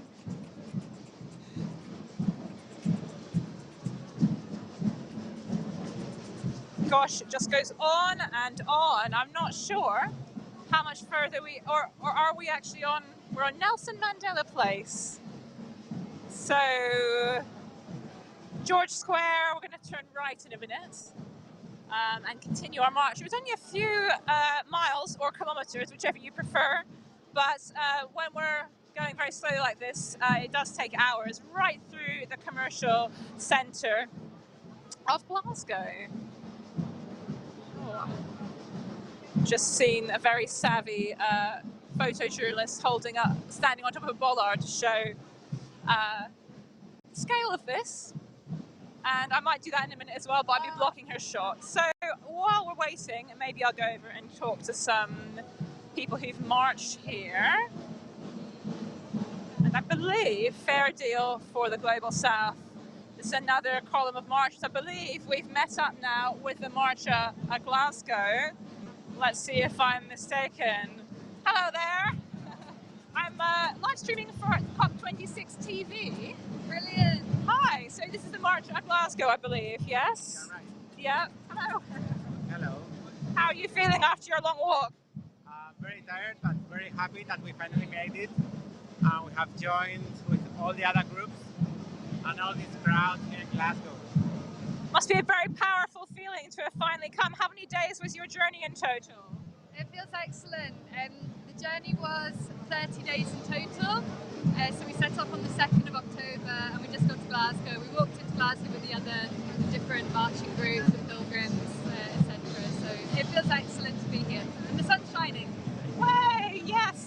huge amount of rain earlier when I was coming up, and there was some cyclists who are still on their way. I really feel for them. But how's the weather been for you in general? It's been warmer than we expected and drier also. And although that was worked in favor, it was also yet another symptom of climate change. Yeah. Yeah, absolutely. And all the rain and the floods that I've seen on the way up as well, it's quite prophetic, I think, that's happening right as the COP26 is kicking off. That's right, that's right.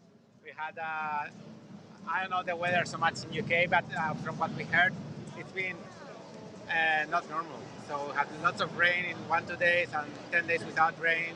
So it's part of the changes that we should expect. Climate change is here. We shouldn't have to be saying that anymore, should we? But and if you think about it, it's going to be the most stable and coolest year of the rest of our lives. So how worse it gets is what is at stake here in Glasgow. Absolutely, yeah. Which way do you want it to go? Do you want it to keep increasing in strangeness, or do you want to bring it back to levels that we're used to? Yeah, absolutely. I'm going to try and get to the side so I don't have to keep walking backwards. Thank you so much for your contribution. Thank you to you. And follow us on COP26 TV if you like throughout the week. Bye. Thank you very much.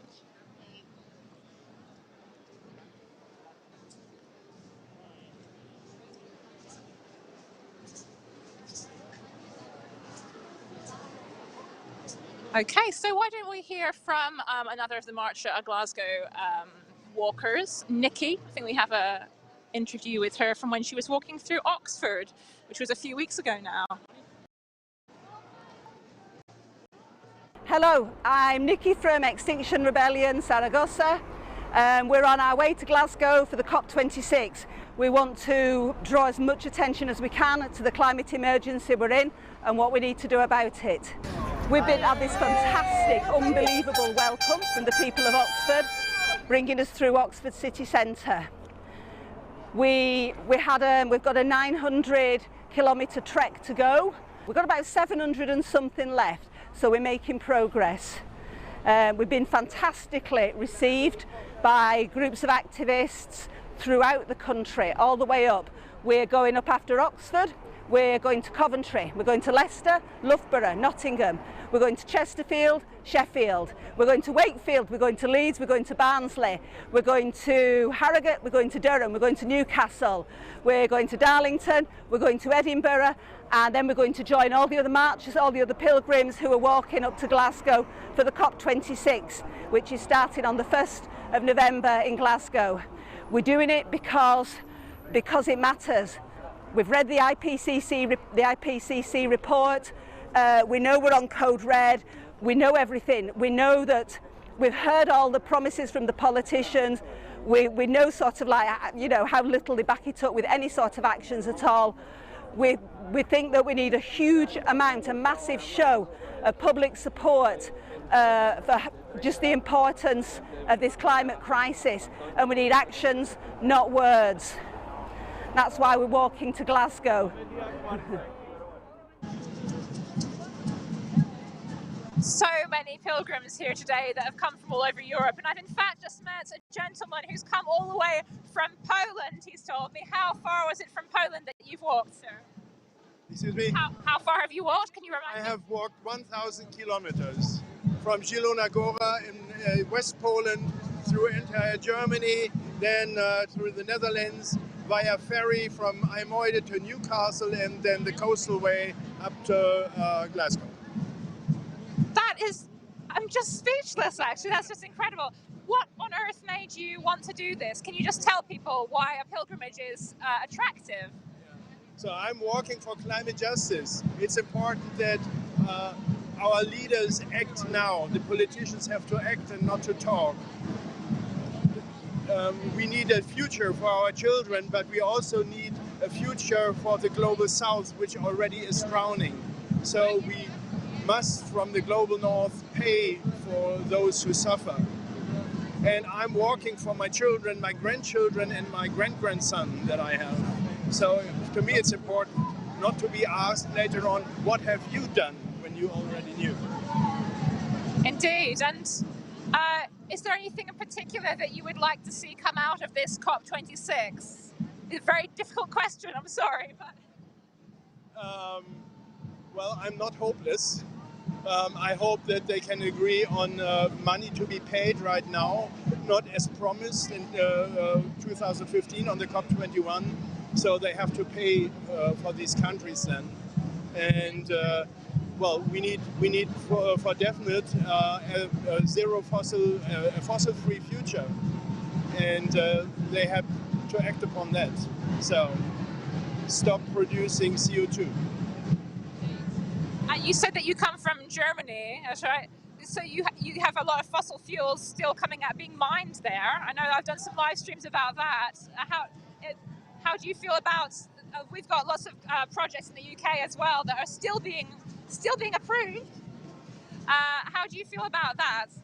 Yeah, well, each country has promised to do something on specific things, and these countries have to stick to the promises they made. They are law by now, and they are breaking the law constantly.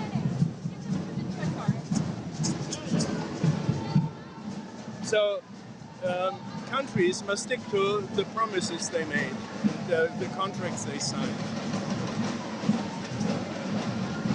Yes, indeed. Thank you very much. Is there anything else you'd like to say while you're talking to COP26 TV? Well, I have a fantastic group of 28 people that came with me all the way. Part of them are Swedish, and most of them are German. And I have also an Italian lady in my group and an Italian man. So I'm very happy that we finally have arrived here and that the sun is shining. And well, I wish all the groups all the best and a safe return home. Yes, indeed. And presumably you're not walking home. No, I'm going by train and ferry again. And I will compensate the CO2 that is produced. Good for you. Thank you so much for coming. I feel inspired to meet you.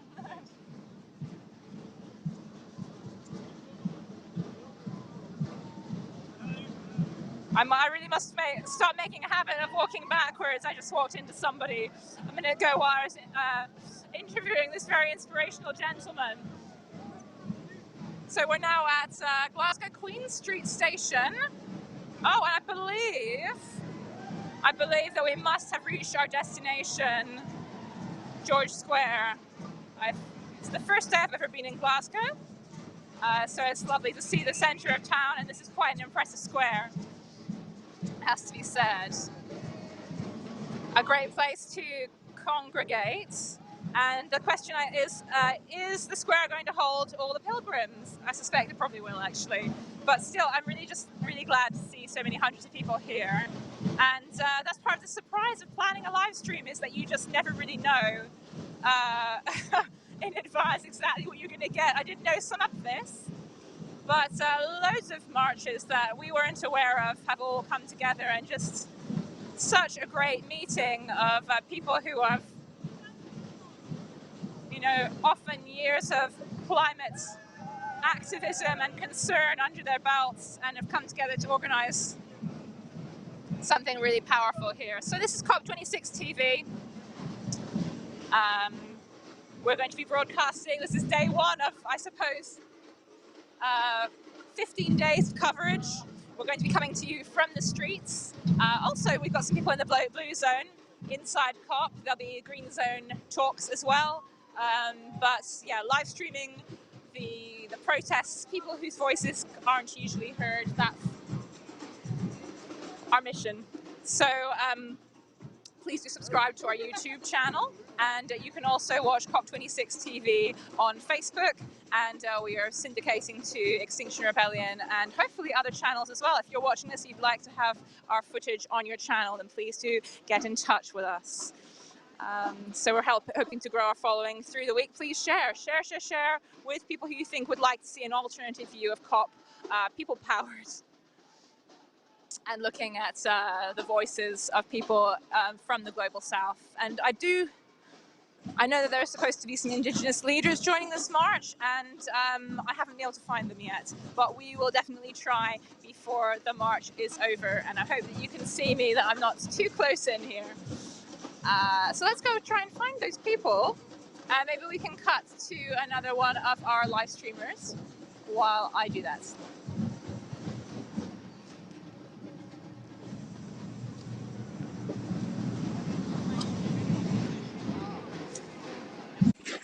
So we're out here, Glasgow, Queen Street, having a warm welcome into the square.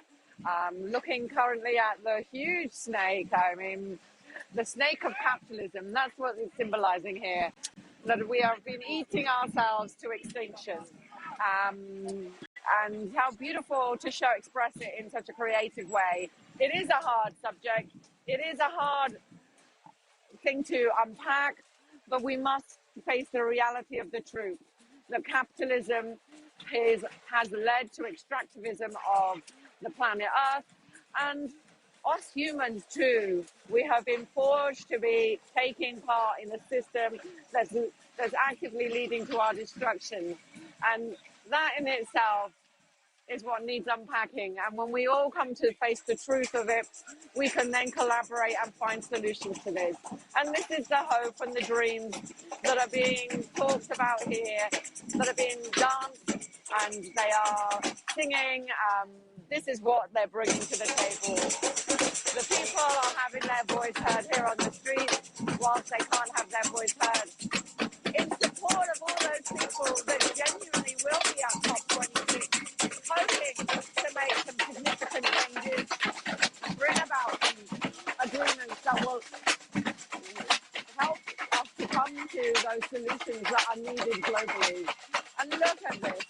We've been looked after by Glasgow and the weather here. It's been a dry one. We only had a little bit of a shower, if that, of sunshine of rain alongside the sunshine, and we were greeted with a glorious rainbow. And here we are coming into Glasgow, Queen Street, into the square, and here we'll be met with a number of global leaders, Indigenous people, ready to give us some of their wisdom here on the mic. So let's follow through and see where we're going to be stationed for this square. I mean, look at the size of that. Look at it, guys. Look at the size of that snake. It's incredible. Look how many people have carried it the entire way. And this is where creativity can transcend words and can bring about awareness to a subject that everyday people may struggle with, that it's a big conversation to unpack, but creativity helps that. Creativity shines a lens onto these conversations that words sometimes fail to hit the heart, because we need everyone's heart now. Everyone's heart connected into this interconnected world that we're in, and really understand how interconnected we are as a species with the rest of the ecological creatures that we have on this planet. And I was up this morning with Ocean's Rebellion talking about the sea. You know, it's not just the lands that we need to save, it's the land animals or species on the land, it's the sea. We are completely interconnected. All of it counts. Every part of it counts. And what a magical planet that we have seas and oceans, that we have land, and that there's all kinds of creatures, whether they be human or non-human, occupying it. And the diversity of that's what's at stake here. Survival of all of us and all species at stake. But yeah, my words sometimes may not impact, yet we know that art transcends that creativity. So I think we have some Indigenous leaders. I think I can see on the other camera some Indigenous leaders. I wonder where they are and if we've got someone ready to pick up that video. I wonder. I'll go and see where that might be. Because we've got video up there, but it doesn't look like we've got sound. So let me go take this over to the sound. Let me see.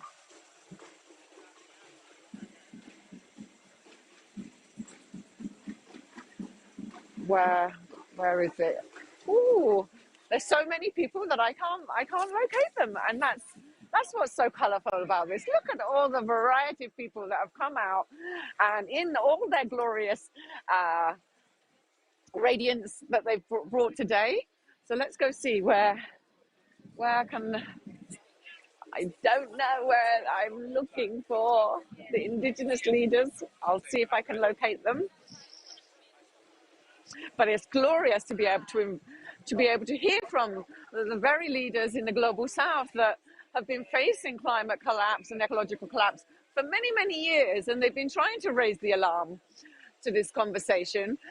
And here we are, hopeful that now they may be heard and that now the solutions might come. So let's see. I'm almost at the front here. Yeah, here we go. Yeah.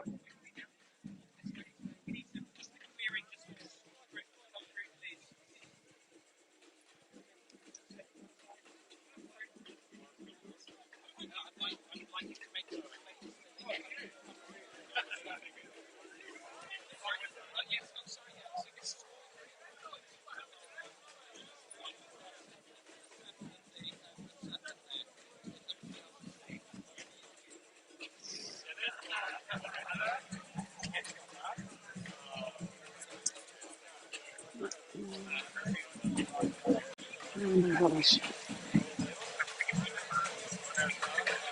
Oh, my sound's about to go. What am I going to do? Okay, Vlad, just know that I'm about to switch to headphones because my sound is Wi-Fi batteries have gone for my sound. Let me see if I can. This is going to be quite difficult because people are crowding the Indigenous leaders. Okay, fine. Okay.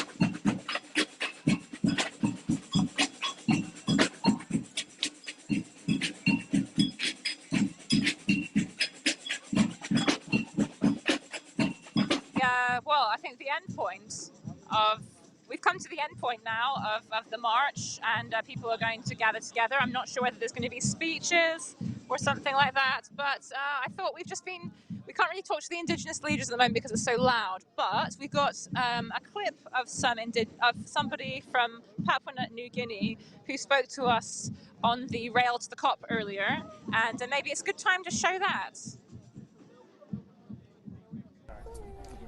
Hello everyone, my name's Todd. I'm from London and I'm joined here today with Reki. Yes. And we are on the rail to COP at the moment. So I believe we're just going through the Lake District. Where did you jump on the service? I joined in Rotterdam. Rotterdam, yeah. So we both got on in Rotterdam, and we've transitioned through London now, and yeah, we're on our way to Glasgow. So tell me a little bit about why you're here today and what you're hoping to get out of COP26. Yeah, I'm here because the organization of the Rail to COP invited me to speak on fair future traveling in the context of climate justice, and that's where my Indigenous climate activism came in. I educated the participants in my coupe about what it means for the people in the Global South and a lot of Indigenous communities, that yes, we have to innovate, but not at the expense of their lives and their environment. And that is, I think, a very important perspective, which I hope will be heard very, very much during COP26. Absolutely, I think it's absolutely essential that the voices are amplified of people who are on the front lines right now, and can get lost in in the noise that normally from the media in the global north. What does a successful COP look like for you? What's the ideal outcome? The ideal outcome would be that the global leaders would understand the importance that indigenous peoples have played. Come from the UN IPCC, they've preserved more than 80% of world's biodiversity, so they deserve a seat on every table which is about biodiversity and ecosystem restoration and so on and so on. Thank you. I've been trying to listen to as many Indigenous leaders as I can recently, and the wisdom I've heard is like a language that goes beyond words. The connection to nature and the way that Indigenous communities are such an intrinsic part of the ecosystem is just, it's beautiful. And what do you think? How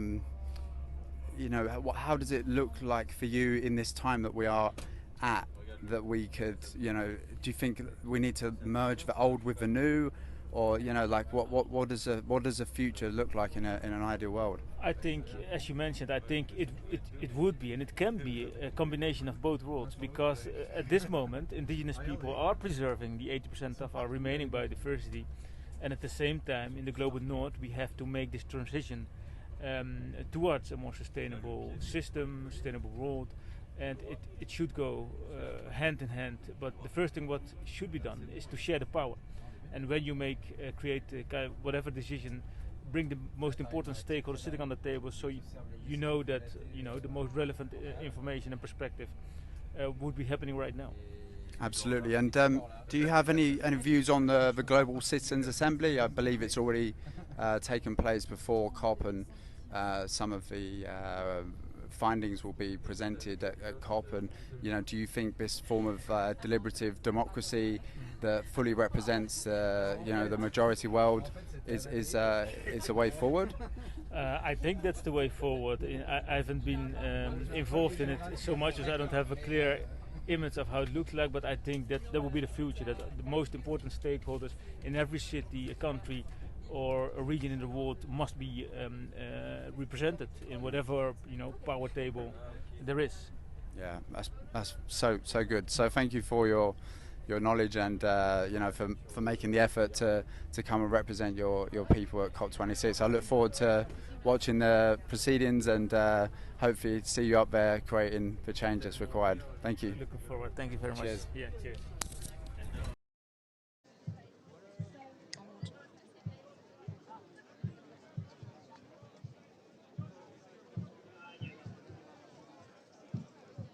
I'm just looking at, I don't know what you'd call it, a sort of wrapper on one of these buildings up here that says "People Make Glasgow." Well, I certainly hope that that's a message for the delegates of COP26. Okay, I think we're going to switch to some Indigenous representatives here talking to another of our streamers. Let's go over to them now. Al principio no tenía nada de los parches, estaba así como blanco, todo blanco. And all the patches have been made by people on our route. Y todos los parches se han fabricado por personas por la ruta. So as we walk, we've sewn on the patches people have made. Así que durante el camino hemos cosido todos los parches en el abrigo. To express, they've made the patches to express their griefs, remembrances, prayers and hopes for their local landscape in the face of climate breakdown. Esto es para expresar las esperanzas, la tristeza, y todo por el paisaje local, enfrentándose al cambio. So when somebody puts on the coat, they are carrying the hopes of hundreds of people, and in a way the representation of the hopes of everybody. Así cuando alguien lleva la chaqueta, el abrigo, están llevando las esperanzas de cientos de personas y de todo el mundo. And we will invite all the world leaders and delegates at COP26 to put on this coat. Y vamos a invitar a todos los delegados y los líderes en la COP de llevar el abrigo. To feel the weight and the warmth of our host. Para que se sientan el peso y la esperanza de todo esto. This is how I roll. So we really thank you so much for wearing this coat. In doing so, you're joining with us. You've become part of this long journey we've made, 9 weeks walking. Y os agradecemos mucho de llevar esta chaqueta y de así formar parte de nuestro camino de 9 semanas atrás. Thank you very much. You asked her how it makes her feel. ¿Cómo te sientes con la chaqueta? Me siento caliente y con mucha fuerza. I feel warm and with a lot of strength. I feel good. Thank you so much. Muchas gracias. Muchas gracias. Okay. So thank you and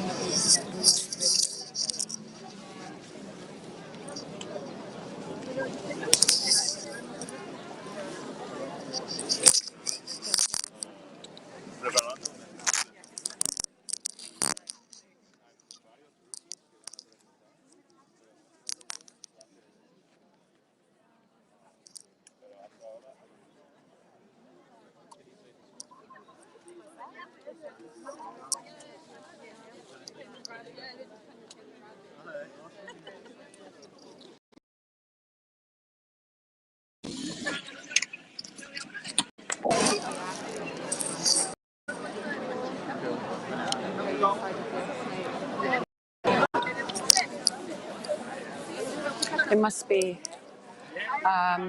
This is on me. I've just had a moment with one of the community leaders. We don't share a language, but we had a prayer together, and looking someone in the eye and knowing how far they've travelled in order to bring their voice that hasn't been heard in this dialogue of climate collapse. And the hope for me and for their people and for the global south is that the voices that hold the wisdom of what the solutions we need going forward are going to be heard and acted upon. And these voices have been speaking for centuries, as did my grandma, as did my great-grandparents. Here we have more listening to the stories of their great-grandparents who were telling the story of climate collapse, but nobody was listening. And it's a time now where we may hear these voices because the ancestors, mine and theirs, we have shared ancestors from the global south that tried to raise the alarm for many generations. And we have the hope, and that is what's here, is the hope that Indigenous leaders will now be heard and that the wisdom that they share with us will be acted upon, because time is short and they have been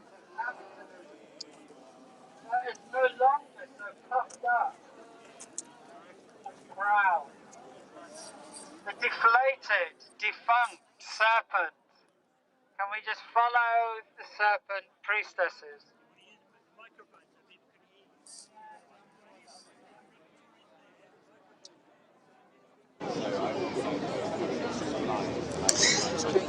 Things are kind of dissipating here at the end of the Pilgrims procession. We've had the snakes being deflated, it's being reinflated now to be taken off, but I thought it'd be nice to end it. We've just bumped into Gustav, who's told me he's come from Sweden, which is how many kilometers?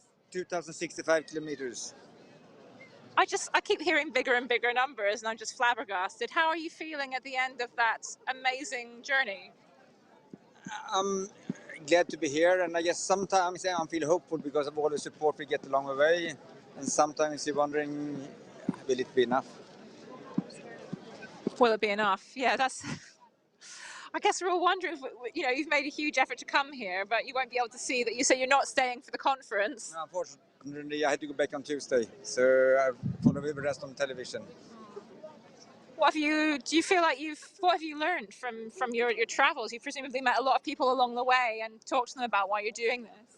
Yeah, I mean, I think I reflect on myself as well, what I can do. So I made the decisions to be a vegetarian, stop flying within Europe, and bicycle even more.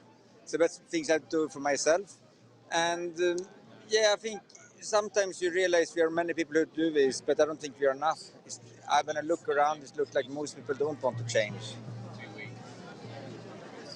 Well, let's hope that That was us.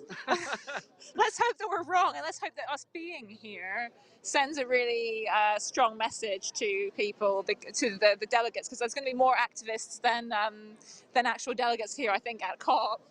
Yeah, sure, and I want to hear kind of support them because they need courage to take the right decisions, and it's not easy. So I'm here to support to make them enough, yes, to give them courage. Really nice, positive way of looking at it. Do you have anything else that you'd like to say? We're about to finish the live stream, actually. No pressure, but no, Glasgow is fantastic. Scotland is fantastic, and we hopefully can do it together. Yeah. So inspiring to see people here from around Europe, and of course from further afield. We've got the Indigenous leaders we've just spoken to, and we're doing this for global justice, aren't we? Justice Absolutely. For all. And global justice within the country and within the world. So you have to do it in both ways. Thank you so much for talking to me and for being here. It's a pleasure to meet you. Thank you. It was a pleasure to be here. You're welcome. Well, it's just such an inspiring, I don't want to gush, but, meeting all these people, it's been a really emotional day, actually. And like I said, we have to remember, we've got most of the faces here are sort of retired people who can probably take off more time to walk than others. There's a lot of white faces here, but we're doing it for everybody in the world. We care deeply, deeply about the future of the planet. It's not just people either. We have to be empathetic towards people. We have to be empathetic towards non-human animals and to the plant world as well, to ecosystems and the biosphere. Just keep going out and out to the world. So it's all about justice for all, and I think people here just get a feeling of real empathy and love for the planet. So it's a really, like Gustav just said, is it going to be enough? I don't know. I hope we say love is enough, and I really hope that's the case, and that this has started a really good, sort of positive citizen response to COP. There's been a lot in the papers saying how disastrous COP is going to be. It's a failure on a lot of counts already, but the people want change.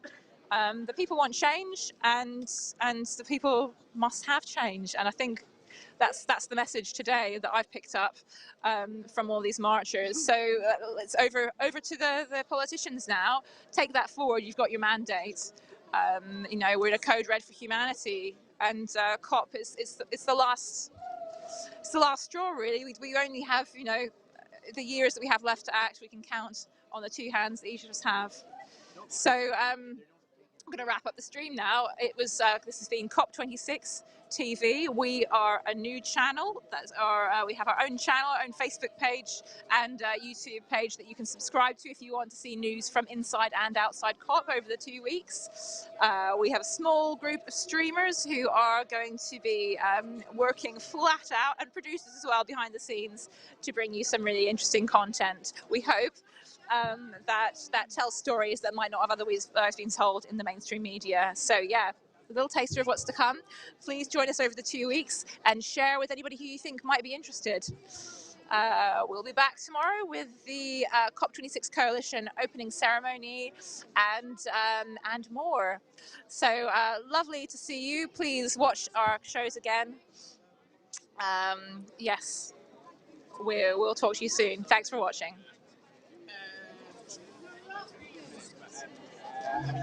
In 1 month's time, the leaders of the world will meet.